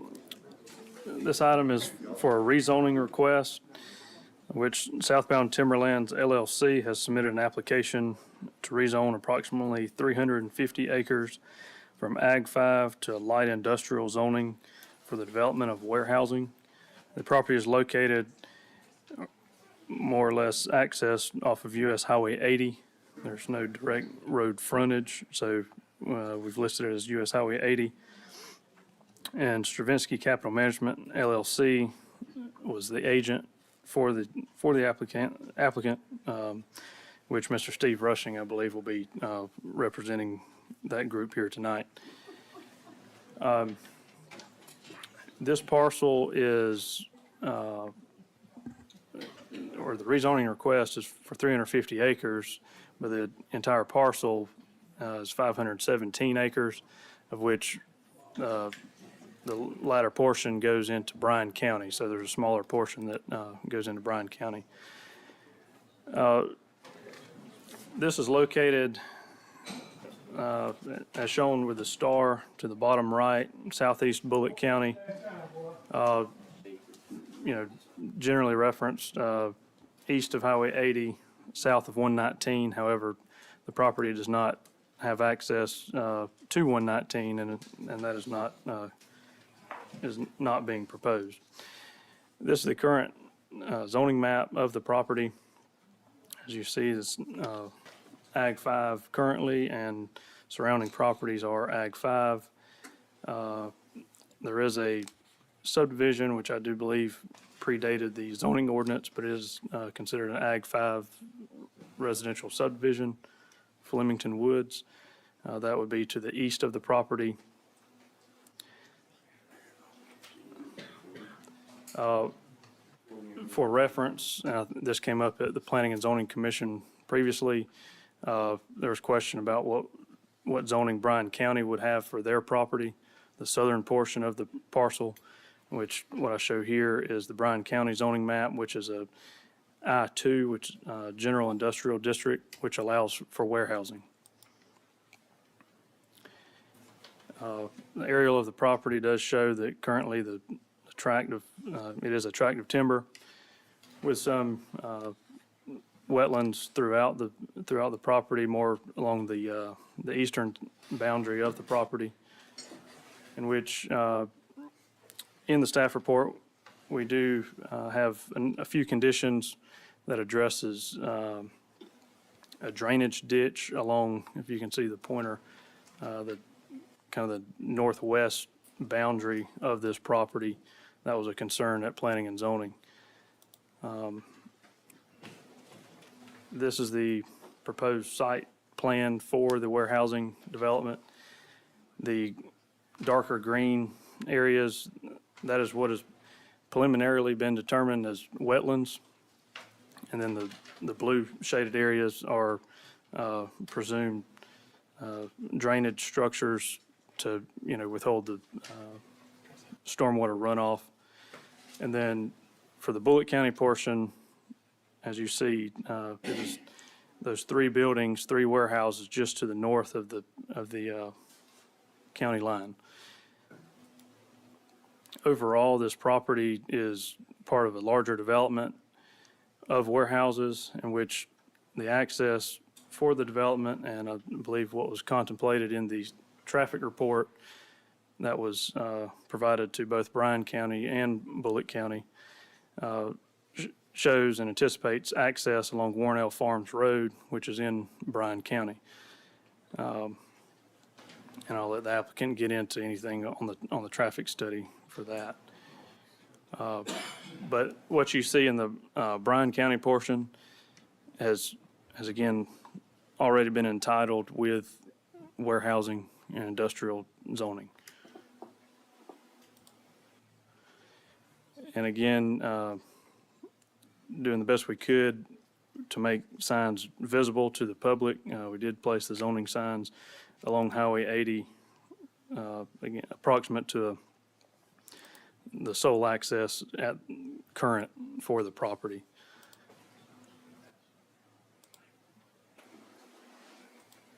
So, with that, staff recommends approval of the rezone request with a few special conditions, and Planning and Zoning Commission recommended a denial by 3-0 vote. I'll turn it over to Mr. Steve Rushing. Thank you, Mr. Pope. I am Steve Rushing. I'm an attorney here in Statesboro.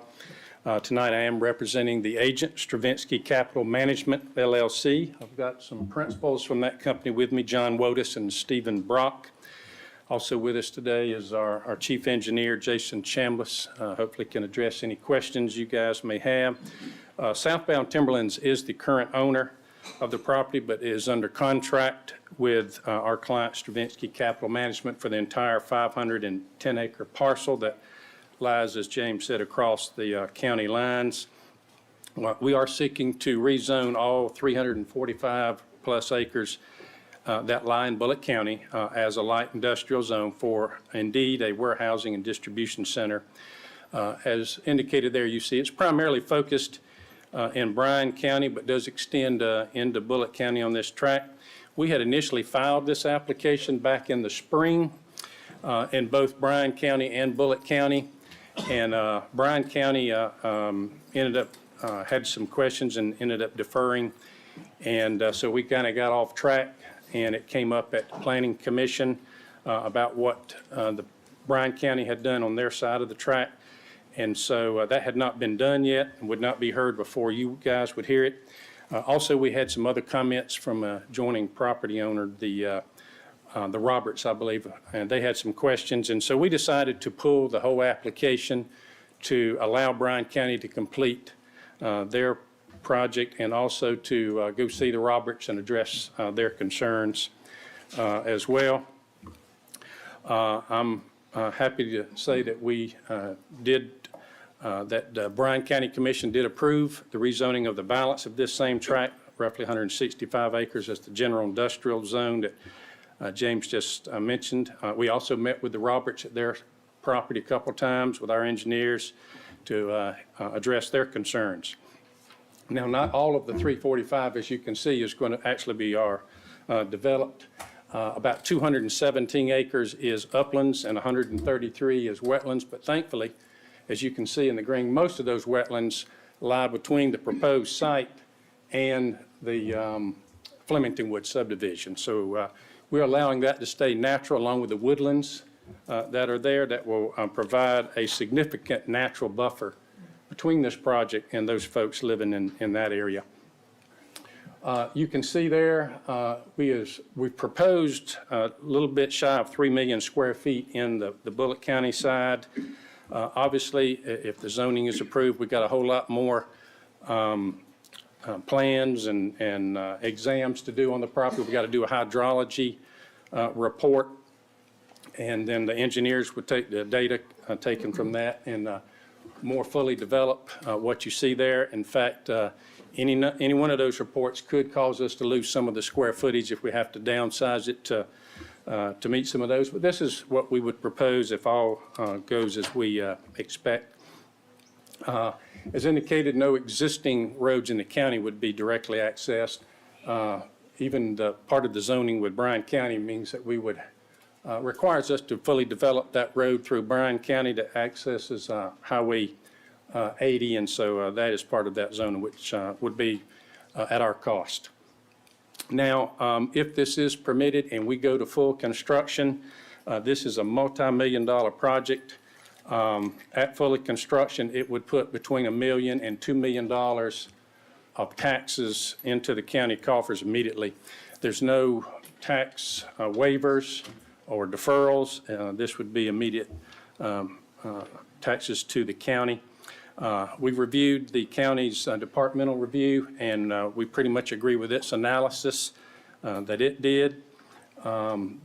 They suggested some conditions which we have no objections to. And we want to point out chiefly, this always comes up, is this part of the future land use plan.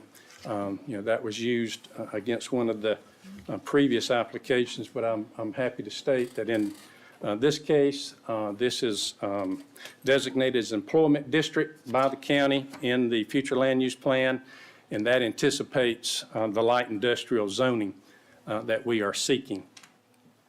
A warehouse is going to be a relatively small water user, but most likely we would obtain our water and sewer probably through the Bryan County services, but certainly if Bulloch County gets theirs up and running by the time we complete construction, certainly we can hook into that system as well.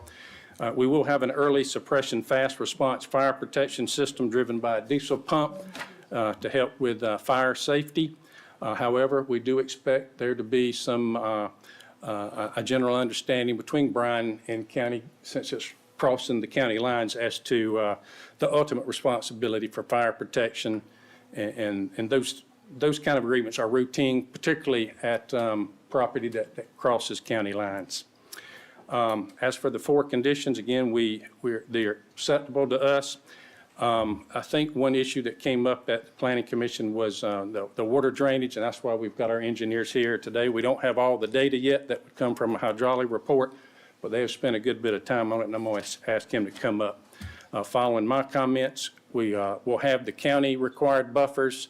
One of the conditions is to increase that buffer from 25 feet to 100 feet along one of those lines. We have no problem with that buffer as well.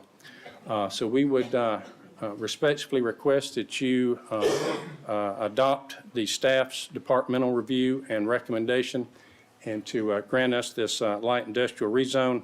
And again, I'll ask Jason to step up and try to answer some engineering matters. Thank you. Good evening, Jason Chambliss. I'm with Thomas & Hutton, and as Steve mentioned, we've done a decent amount of review of the storm drainage for the site. As we were made aware in May when we met, we knew there were some significant drainage ditches existing on the site, so we want to make sure when we toured the Roberts we understood that. And based on that site assessment, we went ahead and proceeded with some high-level conceptual storm drainage design for the site, just to kind of get a feel for understanding what that detention requirement is going to be. So just put in context, Steve mentioned earlier, it's about 217 upland acres. So we're assuming about 41 acres of pond. That's what's shown in blue on the exhibit there. That equates to about 286,000 cubic feet of storage for storms. We ran 3 models, 25, 50, and 100-year storm, just to kind of see what those ponds would do at a high level. And just to put it in frame of reference, the 100-year storm would store about 211,000 cubic feet of water in those ponds. So we feel like once we have an opportunity to do a little more detailed hydrology assessment, we're comfortable we can meet the requirements for Bulloch there. One other thing we haven't done yet, we know will have to be done. We're in an unnumbered A flood zone here, and though we're not going to impact significant portions of it, there are requirements we have to follow if we touch it at all. So we recognize we'll have to do a flood study, which will satisfy the requirements of Bulloch County, and will also help inform what we do from a tailwater standpoint from our hydrology. And that just basically tells us where we're discharging our water. We understand what that wetland's going to do, so we're comfortable with that. So that's kind of a high level. With that, I'll yield, and if you have any questions, I'm happy to answer. Any questions? Steve Brock. Okay. John Wattis.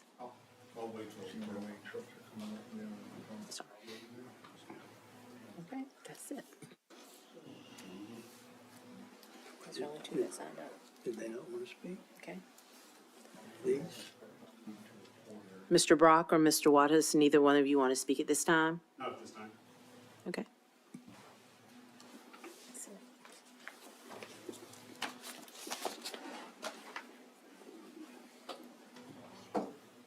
don't have anything else to say. Ed, you got 2 minutes and 12 I seconds. hate to leave time on the clock, but I can't, but any event, I'll be quick. There is some, conversation, as indicated, a traffic study has already been tendered to the county, both Bryan and Bulloch County, in fact, and they're all comfortable with the engineers and with what that study shows. Again, this project is primarily going to serve the Port of Savannah, which is obviously to the southeast of Bulloch County. There should be little traffic that come through Bulloch County, but obviously, we don't control all the truck drivers. There would be some, but again, the access is going to be back through Bryan County. Most of that traffic should head toward both the port. There may be some that the meta plant may require, but again, both of that's going to be, should be to the southeast of Bulloch County, not affect our roads. That's all I got. I'll leave a minute. So, any commissioners have any questions?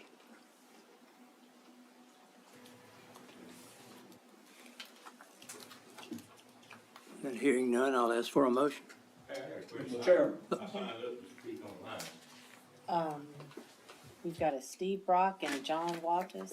Chris Rock. He said online.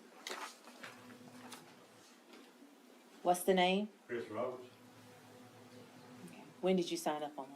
this afternoon, about 4 o'clock. Oh, okay. Probably wasn't, didn't check out. Is it after 4 o'clock this afternoon. 4 o'clock? Okay. You wanna let us- We had till 4:30 to sign up online. Okay. We're going to allow you to speak. I'll let that gentleman up there go first. Now,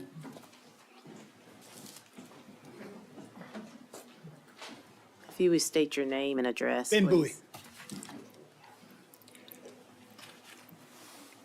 Chairman Thompson, Board of Commissioners, I appreciate y'all taking the time to listen to me tonight, speak about this.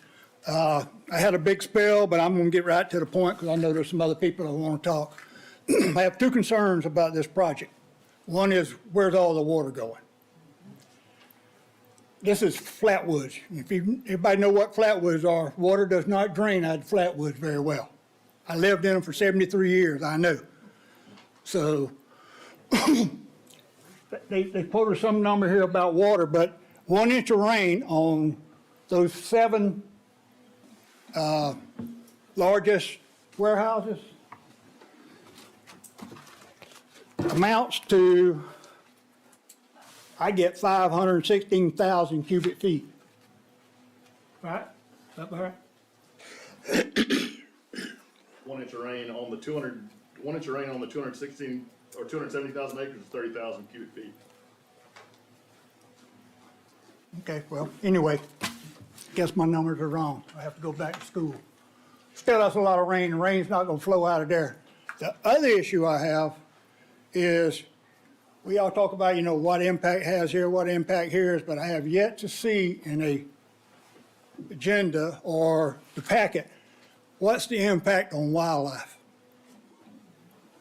And why do I say that? It has a big impact, because you're gonna take 300 acres, 500 acres of land out. Where are those deer going? Let me tell you where they're going. They're going to the farmer's fields, just like they do now. I wish I had some pictures, but you can ask any farmer, they have destroyed acres and acres and acres, as much as 10% on some farms, what the deer have done. So you're gonna push all these deer out of there, and if you go and look at the DNR website, it'll tell you there's 1.1 to 1.9 deer per square mile in Bulloch County. That's counting Statesboro and everywhere else. I can ride around my house within 15 minutes and I'll see 50 or 60 deer in the fields. And that's not just this, but all this Ag 5 land we're taking is pushing the deer, To the point now that farmers can get a permit to shoot them. Permit says 10 deer. Ain't gonna call no names, but I know some that's killed as many as 100. 30. My nephew's killed 30 himself. But you're just gonna keep on, and it's gonna be in your yards. Gonna be eating your gardens and eating your flowers and everything. We can just keep on pushing. And I say we, I count myself in this, we can just keep on pushing. And nature's gonna come back and it's gonna take its course. And you ain't gonna like it. Thank you.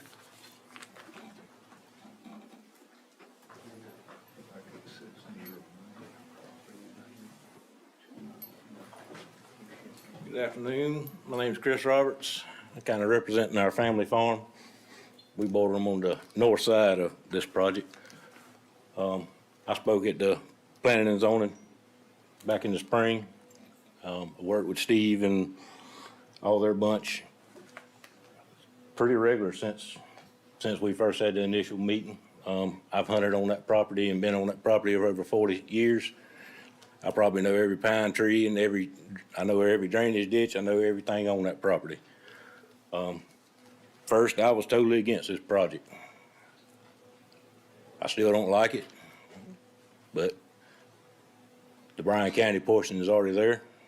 Bulloch County Bryan County is already stealing the water from it. They've already put the water lines in and put the water tower supposed to be coming within 2 months on this same piece of property. So it's inevitable before this property is going to get developed. What I have worked with Steve and their bunch is with some things to better help Bulloch County and some of us out. I've asked for a 200-foot variance setback on the property line to help get their water away from that drainage canal. That drainage canal was built back before World War I, built by hand.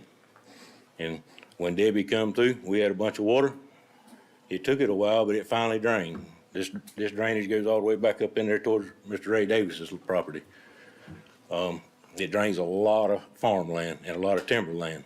So we want to make sure that's protected. I've also asked them on that map to make sure that the natural stands of wetlands that do drain a lot of the water, that they stay inactive.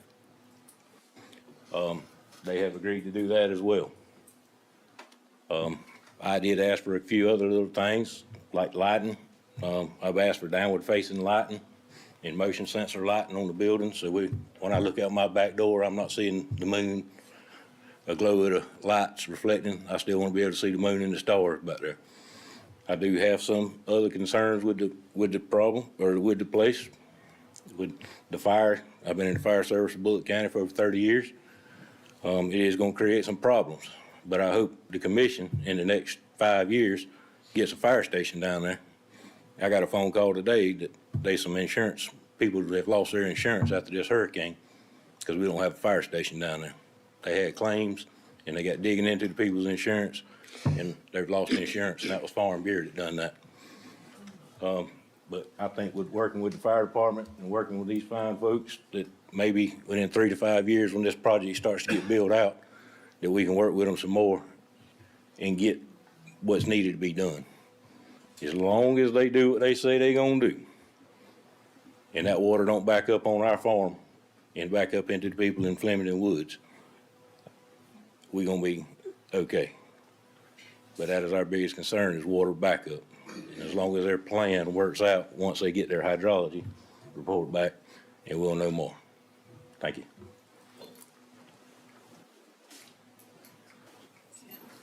So,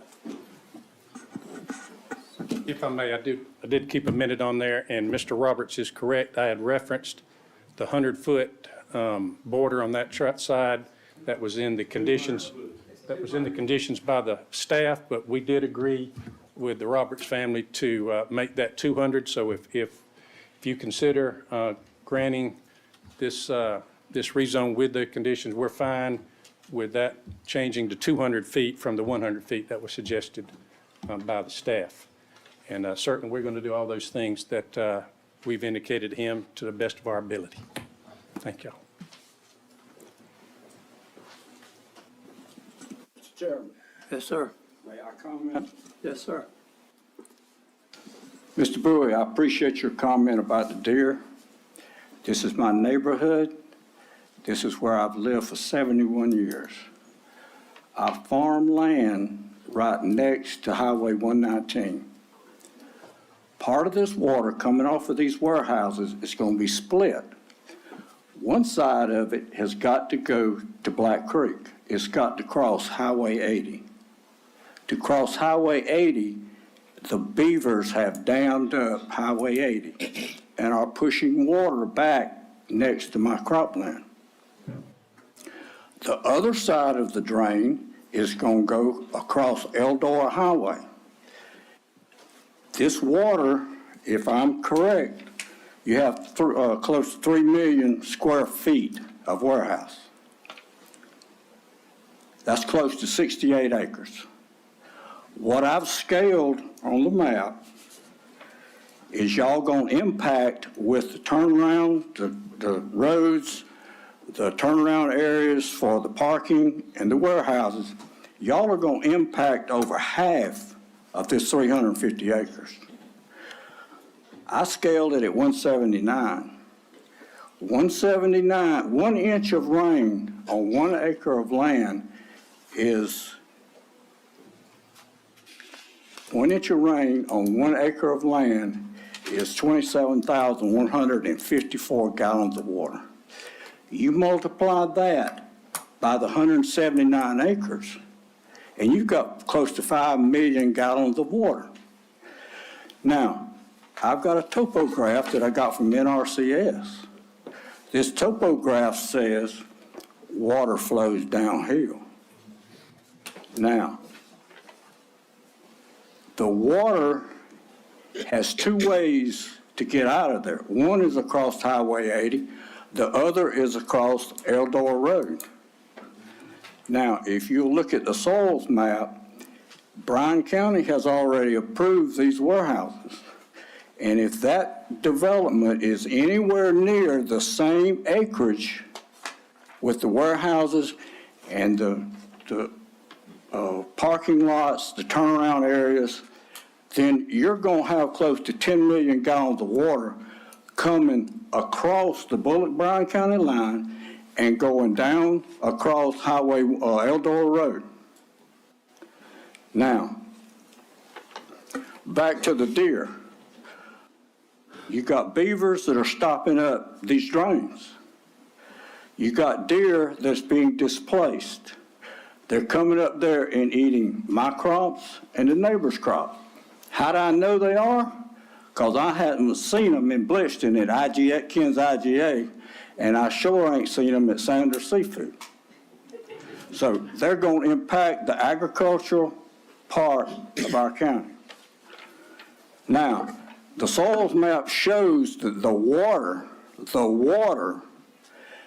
coming from across Highway 80 at Warnell Farm Road into Bryan County, or is in Bryan County, and it comes through across Bulloch County, and it has to go out across Eldora Road. Y'all are going to impact the high land in there. I have the soil map that shows the land you have left has, the soil you're going to impact has 33 inches above water saturation. So in January, February, and March, that water will be 33 inches below that ground level. Y'all are going to impact that.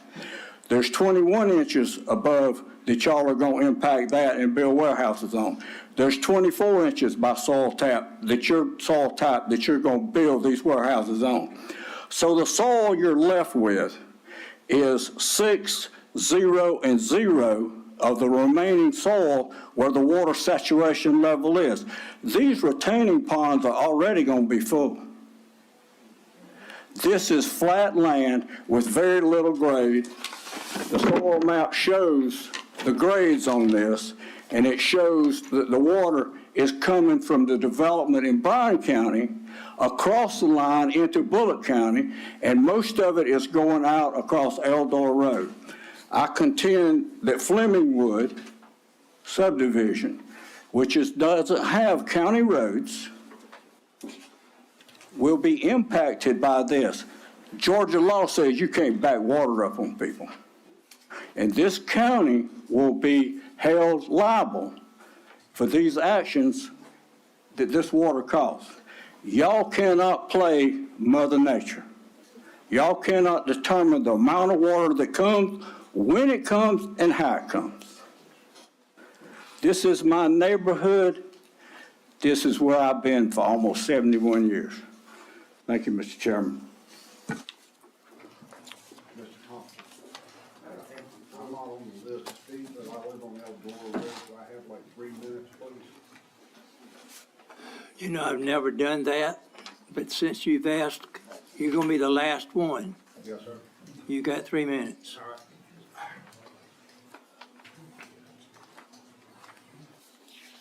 Mr. Chairman, Commissioners, I live on Eldora Road. Toby Roberts, Dink, they've been to my property or seen my property. My property stays underwater now. My property was flooded to the hilt when Debbie came through. Water off of Eldora Road comes down Eldora Road and floods my property, and because of the fact that the River Bluff subdivision back there is not up to code on drainage and roads, the water is still backed up on my property from the last storm, which is not normal. I got 3¼ acres. Right now on my property, I got 9 deer living on my property. I'm feeding them because they got nowhere to go.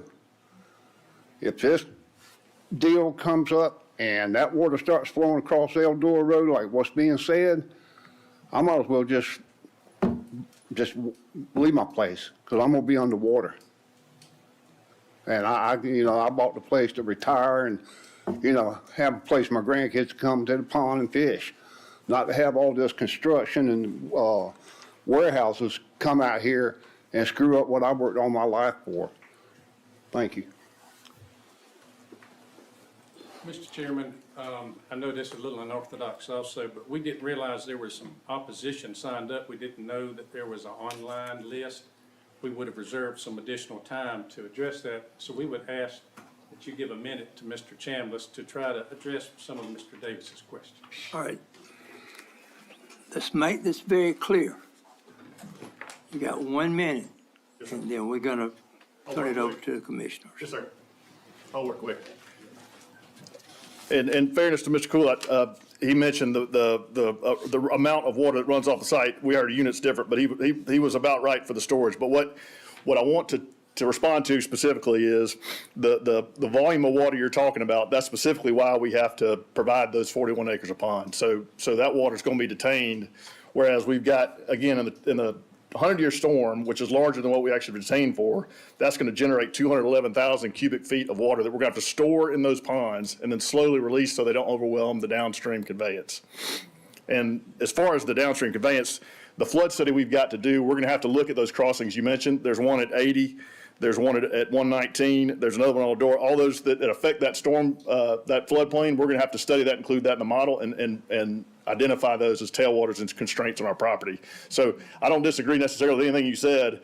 All that we'll discover when we go through the next step, which would be the flood study, in which case we would adjust our design to make sure we've got the proper freeboard in the ponds and that we're honoring the existing conditions in that wetland. So all those are things that we'll study and evaluate when we go through the detailed design and the flood study for this project.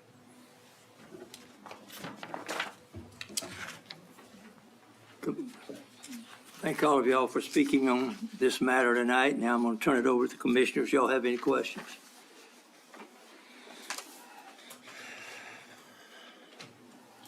Comments? Anything?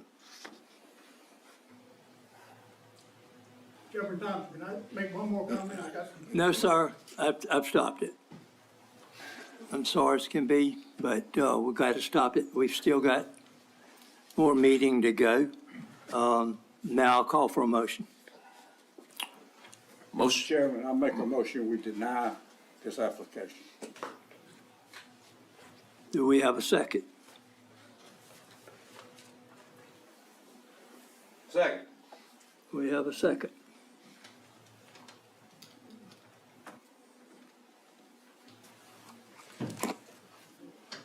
We have a motion and we have a second.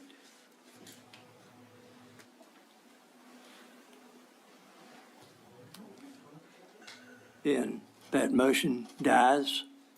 No. All those in favor of the motion, show of hands. It's 2. So that,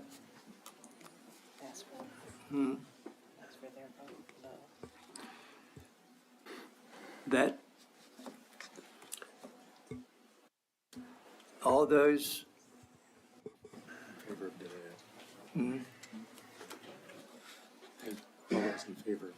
yeah, all those in favor of denial, show of hands. Denial. Show. That's 2. Um, And then those opposed. And then those The motion's to Need a motion. deny, so. Yeah. Mr. Chairman, the motion was to deny, so all those in favor of the motion. Okay. I think you've so already all got those that in favor of the vote. motion to deny, a show of hands. Is that right? Yes, sir. And then you need all those opposed to the motion. All those to deny. opposed to the motion, show of hands. So it's a 4-2 vote. So the motion would carry to approve. We need a motion to approve. Or another motion, yeah. Yeah, we need another motion to approve the request. Mr. Chairman, I make a motion to approve the request. Second. We have a motion, we have a second, any more With the discussion? conditions and the modification With of the buffer to 200 feet. and modification. With the conditions and the modification, 200-foot buffer. All right, we have a motion, we have a second. All those in favor of the motion, show of hands. Motion is approved. Ask for those opposed. For the record, those opposed to the motion. And for the record, those opposed, 2 opposed. Got it?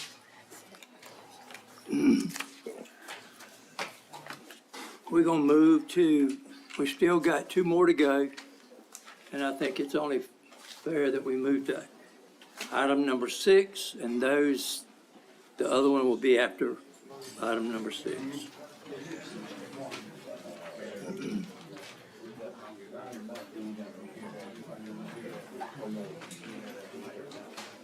Who's going to present item number 6? All right. All right, next item tonight is a rezone request by FNT Investments LLC. The rezone request is for approximately 36.5 acres from an R40 residential 40,000 square foot lot minimum zoning to an R3 residential 15,000 square foot lot minimum for the purpose of creating a multifamily housing development. The property is located along Burkhalter Road.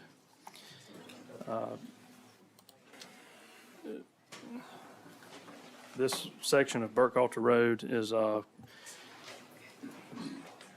between Highway 80 and 67, more, I guess, closely defined at the roundabout, as shown here in the zoning map.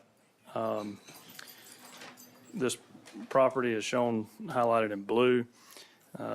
It's just south of the S&S Railroad Bed Road and would have potential access to the greenway. As you see, the area zoning for this case, you have R25 residential to the south, and then some Ag 5 zoning directly across this parcel. But with this area, you do find a mix of commercial, multifamily on a smaller scale. There's an R3 at the roundabout. Currently, the Burkhalter is a county-maintained paved road. And again, this is an aerial of the property which shows is currently used in agriculture. There are some wetlands on the property which form the northern boundary there for the parcel. And this is the original sketch plan that was provided by the applicant. As you'll see, the townhomes that are being proposed here, as shown with 4 attached units. And then this is the same site plan, just the applicant came back and wanted to specify some of the items that would be included in the development.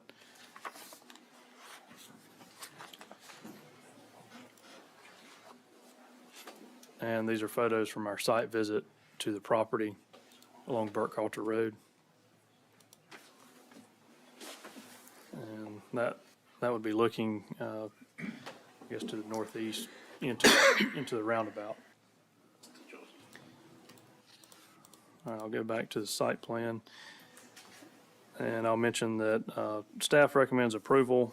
We do have a number of conditions for consideration. And then Planning and Zoning Commission recommended a denial by a 2-to-1 vote. And with that, I'll turn it over to Mr. Hayden Rollins, Steve Rushing, sorry. Thank you, James. I will start us off. Mr. Rollins will speak as well. I am Steve Rushing. Again, I'm an attorney here in town, and tonight on this particular matter, I am representing the applicant who's also the owner of the property, FNT Investments, LLC. Its principal and sole owner sitting right here with me, Jason Franklin. And Hayden is our engineer and chief designer of what you see there on the screen. Jason acquired this property in July from Ray Beasley. He was a local farmer who's retired now. Jason is a local builder and developer who lives and works right here in Bulloch County. In fact, his daughter and even more importantly, his grandchild lives across the street in the Berkshire subdivision, just across Burkhalter there. Why are we seeking this R3 zone? It has to do with the property itself. This property is in the county and city development services area that will be served with city of Statesboro water and sewer, basically from 2 different directions. It will be coming down S&S Railroad Bed Road as well as Burkhalter and is expected to loop just past this property. Like to have water and sewer looped. In fact, the city is planning for the lift station to be on this particular piece of property. So we'll have to set aside basically 10,000 square feet for the city's lift station on this property. Now, this looped city water and sewer system is the basis for us seeking this R3 zoning classification that would allow up to potentially 188 residential units. Now, you may have heard before tonight that Jason, original plans were to own all of these units and to let his leasing company lease them. However, he had heard some concerns regarding that, so he's opted to abandon the leasing plan, and he will seek to make this an active adult community with townhomes offered for sale to purchasers age 55 and up. That's why you see some of the new items that have been added with the pavilion, and there's also a pickleball court. And there's also, you see between this project, it's going to be a gated community. You see the bigger buffer now between Burkhalter and this project, which will have trees. It will be fenced and just be more significant. And this will be, like I said, a fenced subdivision. You're trying to picture that in your mind. We actually conducted a very similar project very close to this property, just north of S&S Railroad Bed Road. Jason's company also did Anniston subdivision there. That is an R2. Those are duplex, gated duplex community. The biggest difference between what that one looks like and what this one would look like, those are on septic systems. So you see a building with 2 units in it. With the city water and sewer, we'll have a building with 4 units, but it will look similar. They'll each have a garage. There is a little bit of wetlands on the property, but they will not be impacted by this development, other than we will have a stormwater design that may, dump water into the wetlands area, but it would be controlled. You'll see our two accesses are only to Burkhalter. We don't have one to S&S Railroad Bed Road, but we do have proposed a connection of our internal sidewalk system to the county's walkway that comes right by this property. We believe that with these things in place, it being a fenced community, the added buffers, and it limited to the 55 and up group, that is a very popular and high demand building right now. You won't have as much pressure on the schools. Usually you got lower potential crime rates with the older crowd, but we assert that the staff did a great job identifying those standards which govern you in determining a rezone, that those standards support this particular rezone, that it would be with all the protections of the ordinance and the conditions. Again, we do not object to any of those. I think there are 6 conditions. We have no objections to any of those. I think they also added additional protection to the surrounding property owners, as well as protecting our own proposed residents. So we would ask that you adopt the staff's report and recommendation and to grant this R3 zone so that we could, in fact, install this adult community design. We think it would be a great addition to the county. I will make a note, though Mr. Beasley did farm it before he retired, that it has already got an R40 residential zoning designation, and as soon as he put it on the market, there was several developers, because they already knew about the looping of the city's water and sewer coming right through this property from 2 different directions. Just makes it ideal for this site plan. So we would ask that you support us and grant us a rezone. Saved a little time for Hayden if he would come address some of the infrastructure that will be there. Thank you. I'll save my time for rebuttal. Jeff Hodges.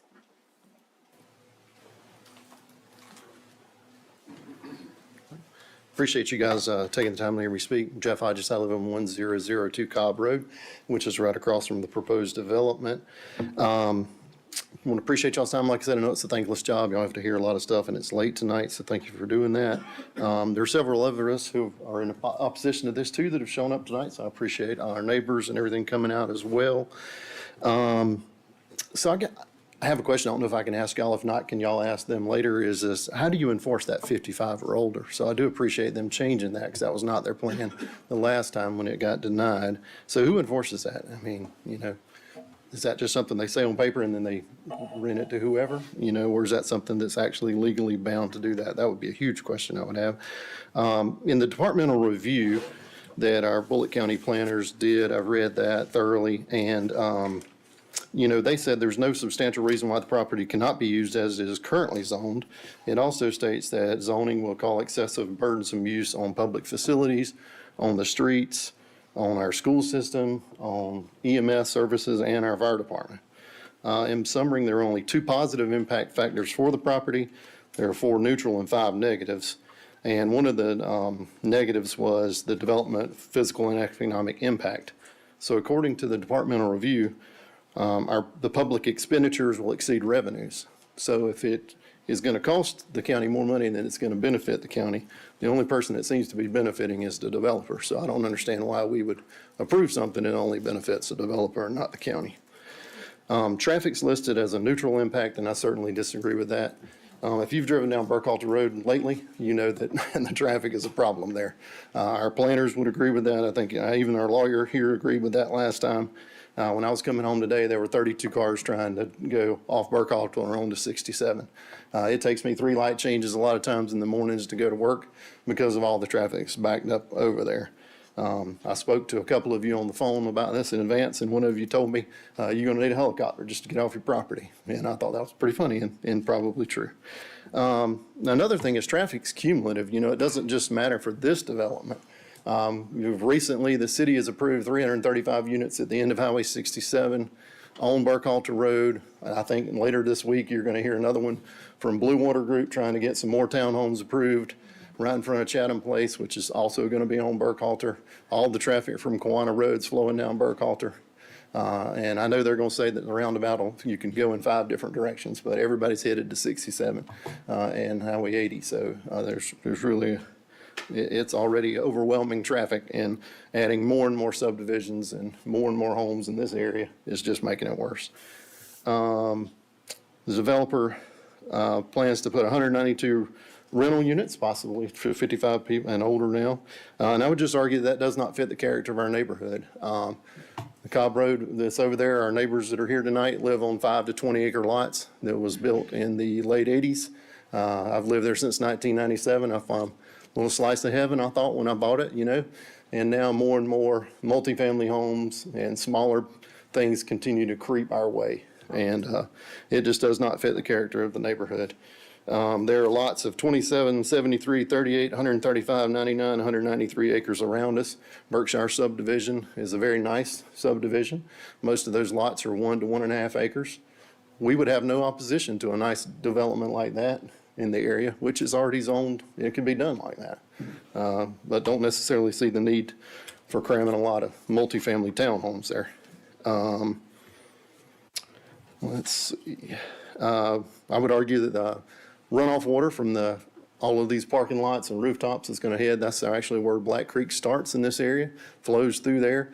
During this recent storm and several other storms prior to that, that road floods. They have to come out and put signs over it where it'll flow over the road. If you add all these impervious surfaces to that area, you're going to only compound that. I know there is a teacher here from Sally Z, the school system that this is all going to feed.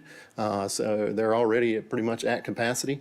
So continuing to allow developments in a small, compact area overcrowds your school system. I work for Bryan County Schools and deal with planning for them, and it's very difficult, a challenge for the school system when a lot of homes are built in one small area. You have to look at possibly rezoning school systems, sending kids from the schools that they're now in to another school, or you have to come up with millions and millions and millions of dollars to build new schools. It costs about $30 million to build an elementary school. That's going to come out of taxpayers' money if we continue to allow tons and tons of houses built in one small area. It just causes problems. I'd like to conclude my speech just by asking how many of you would want 192 multifamily homes built in a field across from your house? You know, I don't think any of you would. So I would ask you to uphold the decision of planning and zoning and vote to deny this. You know, it doesn't fit the character of our neighborhood. It's already horrible traffic. We already have overburdens the police, fire, EMS, and school system, and only seems to benefit the developer. So thank you for your time.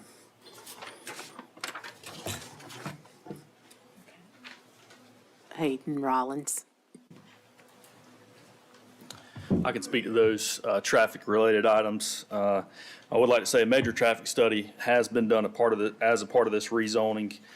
You'll see the improvements that we'll propose, left turn into our development as well as 2 right turn decel lanes. We've looked at sight distance issues with that bad curve right there. We meet GDOT's, we actually exceed GDOT's requirements there. As part of the study, we looked at Highway 67 and Burkhalter as well as Kiwanis and Burkhalter. We've designated the improvements that are needed. GDOT is working with the city of Statesboro on Highway 67 right now and improving that intersection. And the city of Statesboro should be moving forward with improvements to Kiwanis and Burkhalter as soon as next year. Currently, Burkhalter Road is designated as a rural major collector by the Long Range Transportation Study. That solidifies it as an important travel corridor for the future growth of Bulloch County. The good news is that all the planning is currently underway to make sure that that stays a safe and efficient road for travel throughout Bulloch County now and into the future. As far as the runoff is concerned, by Georgia law, we can't make things worse than they are right now, and we will do everything in our power to add detention ponds as needed to make sure that that runoff is handled and released at a slower rate than it is now. I can answer any other questions that are needed.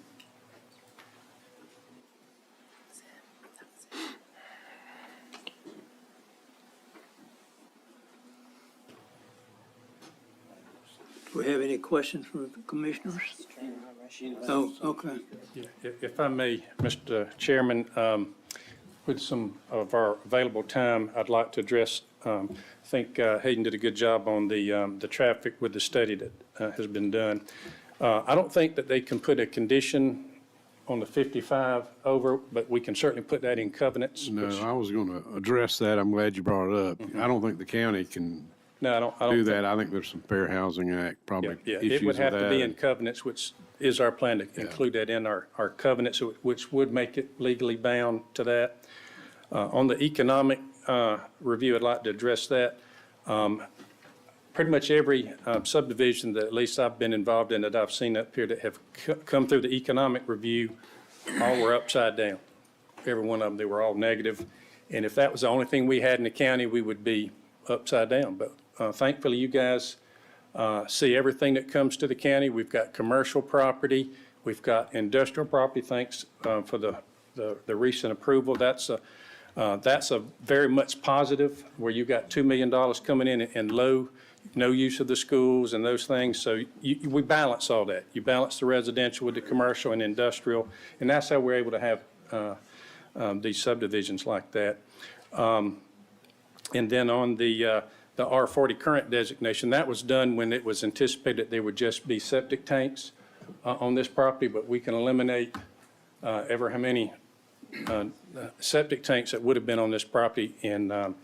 And so the R3 is what we're anticipating, the new city water and sewer that's coming through this property. And that's why we are here before you tonight and asking that you grant our R3 zone. Thank you.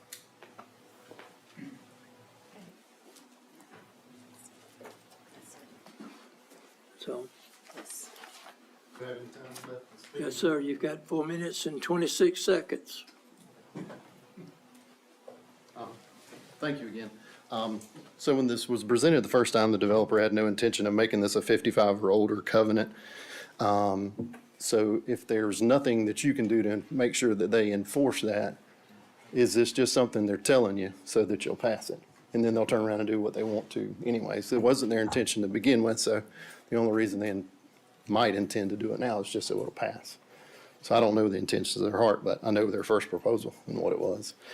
Burkhalter is currently becoming the second bypass to Statesboro. You know, people go from 80 to 67, they hop on it so they don't have to, because it's a little bit closer than going to the bypass. So we have a plan to make it better, but there's no specifics. So once again, we're passing something, that we're saying that we'll have a plan, we'll do something in the future, we'll try to fix this.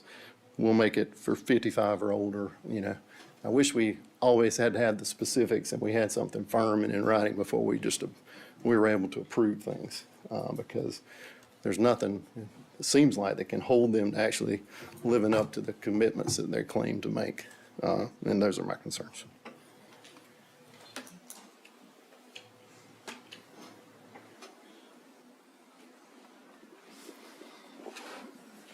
All right, anything else from anybody that signed up to speak?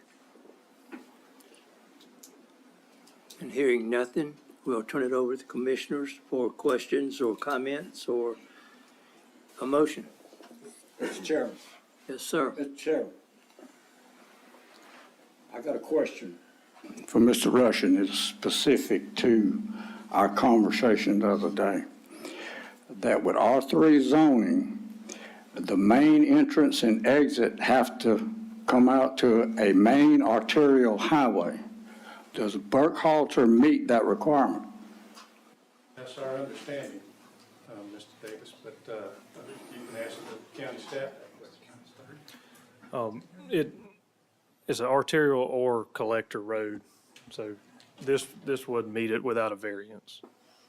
It meets the criteria. Yes, sir, it does.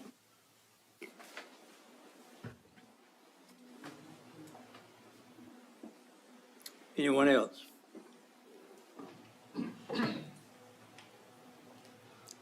Then I'll call for a motion. Move to approve, Mr. Chairman, with the 6 conditions. Second.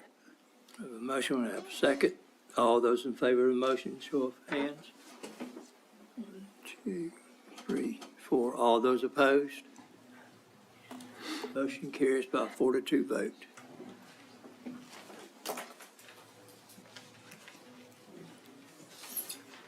Now, we're going to go back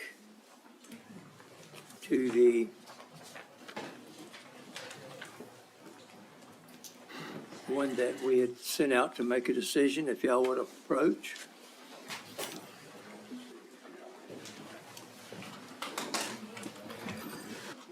Thank you, Mr. Chairman.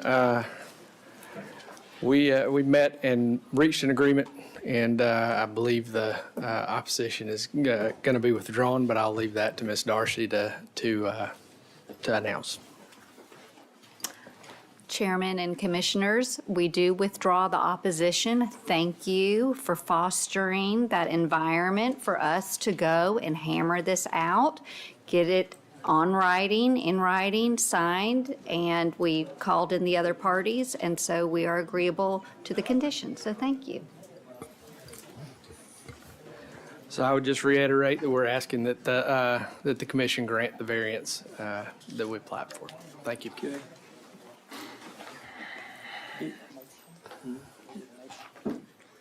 Any questions? You've heard the request. Ask for a motion. Mr. Chairman, I'll make a motion that we grant this variance. Second, yeah. I'm kind of hung. Is there no conditions on this now? They got everything in writing? I'll make a motion to grant this variance with conditions if there is any. Second. We have a motion, we have a second. I think you're going to be a little clearer than that, Mr. Rushing. I mean, with conditions. You the that lawyer there are cleared any. up for me. You the lawyer, you cleared up for me then. Right, well, I don't know what the conditions are. Or if they need to impose, is that a private agreement between the parties? Yeah, those conditions are a private agreement upon, between the parties. We've agreed on it and got it put in writing, and we're not asking for any conditions to be They put won't be a on the part variance. of the variance.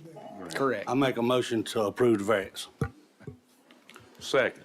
Have a motion, second. Discussion. All those in favor of the motion, show of hands. 1, 2, 3, 4, 5. Opposed, show of hands. All right, motion carries by 5-1 vote.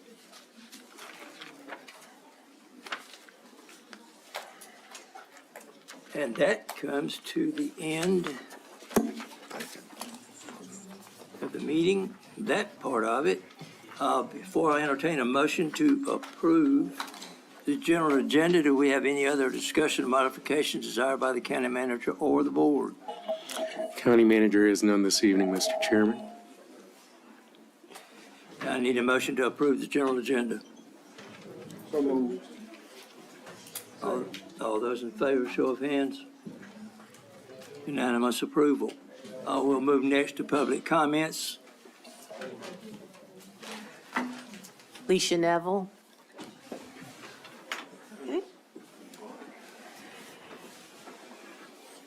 Ms. Alicia, you know the standard 5 minutes.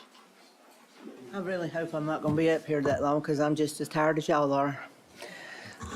I just wanted to say, first of all, welcome to the board, Mr. Ray. And second of all, I would be remiss if I did not come up again to remind y'all that I think we already have the number of houses in the county that we needed. Of course, I don't know the exact number, but we're there, pretty much.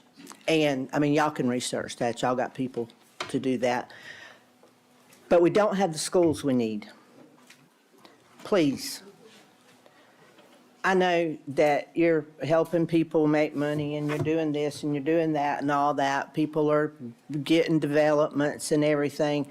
But I really think that if all of us are standing here saying that we care as much about Bulloch County as we all claim to care about Bulloch County, we're going to have some bad days coming. These taxes that everybody got mad about in the first place, I mean, nothing compared to what's going to be coming when they start trying to build schools for all of these kids. Now, that last one that just went through, if it's the 55, I was relieved to hear that, the 55 and up, although I'm 61 with a 13-year-old in middle school, so can't really say that that's going to always be the case, that there won't be children. But we just got to look at everything. We can't just, and I'm not saying you do or you don't, because I'm not in your head. I don't know what you do or what you think. But we can't just look at one or two things. We really need to be looking at everything. Like, for instance, Mr. Ray, I mean, he had a lot of details tonight on the water and the stuff. I had no idea how much water came from just an inch of rain. I just know what happens at my house. So what I'm saying is we need to do this research. We need to look. I am a little concerned over the one that just passed, if it wasn't 55, because of the fact of Sally Zetterau is already, at capacity. So many of our schools are. And, people are going to be really upset when they come in here and they want this bonds to build schools and want to raise taxes to build schools because we don't have any room for the kids, or else it's put them in mobile units. So that's just, once again, asking y'all to please think about all of these things when we're voting. Thank you. And somebody left something. Thank you. That's a Bible. But it's got somebody's initials on it. Is that yours? It's got Roy Jean Thompson on it, RGT. Well, then, you know where your Bible is. Yep.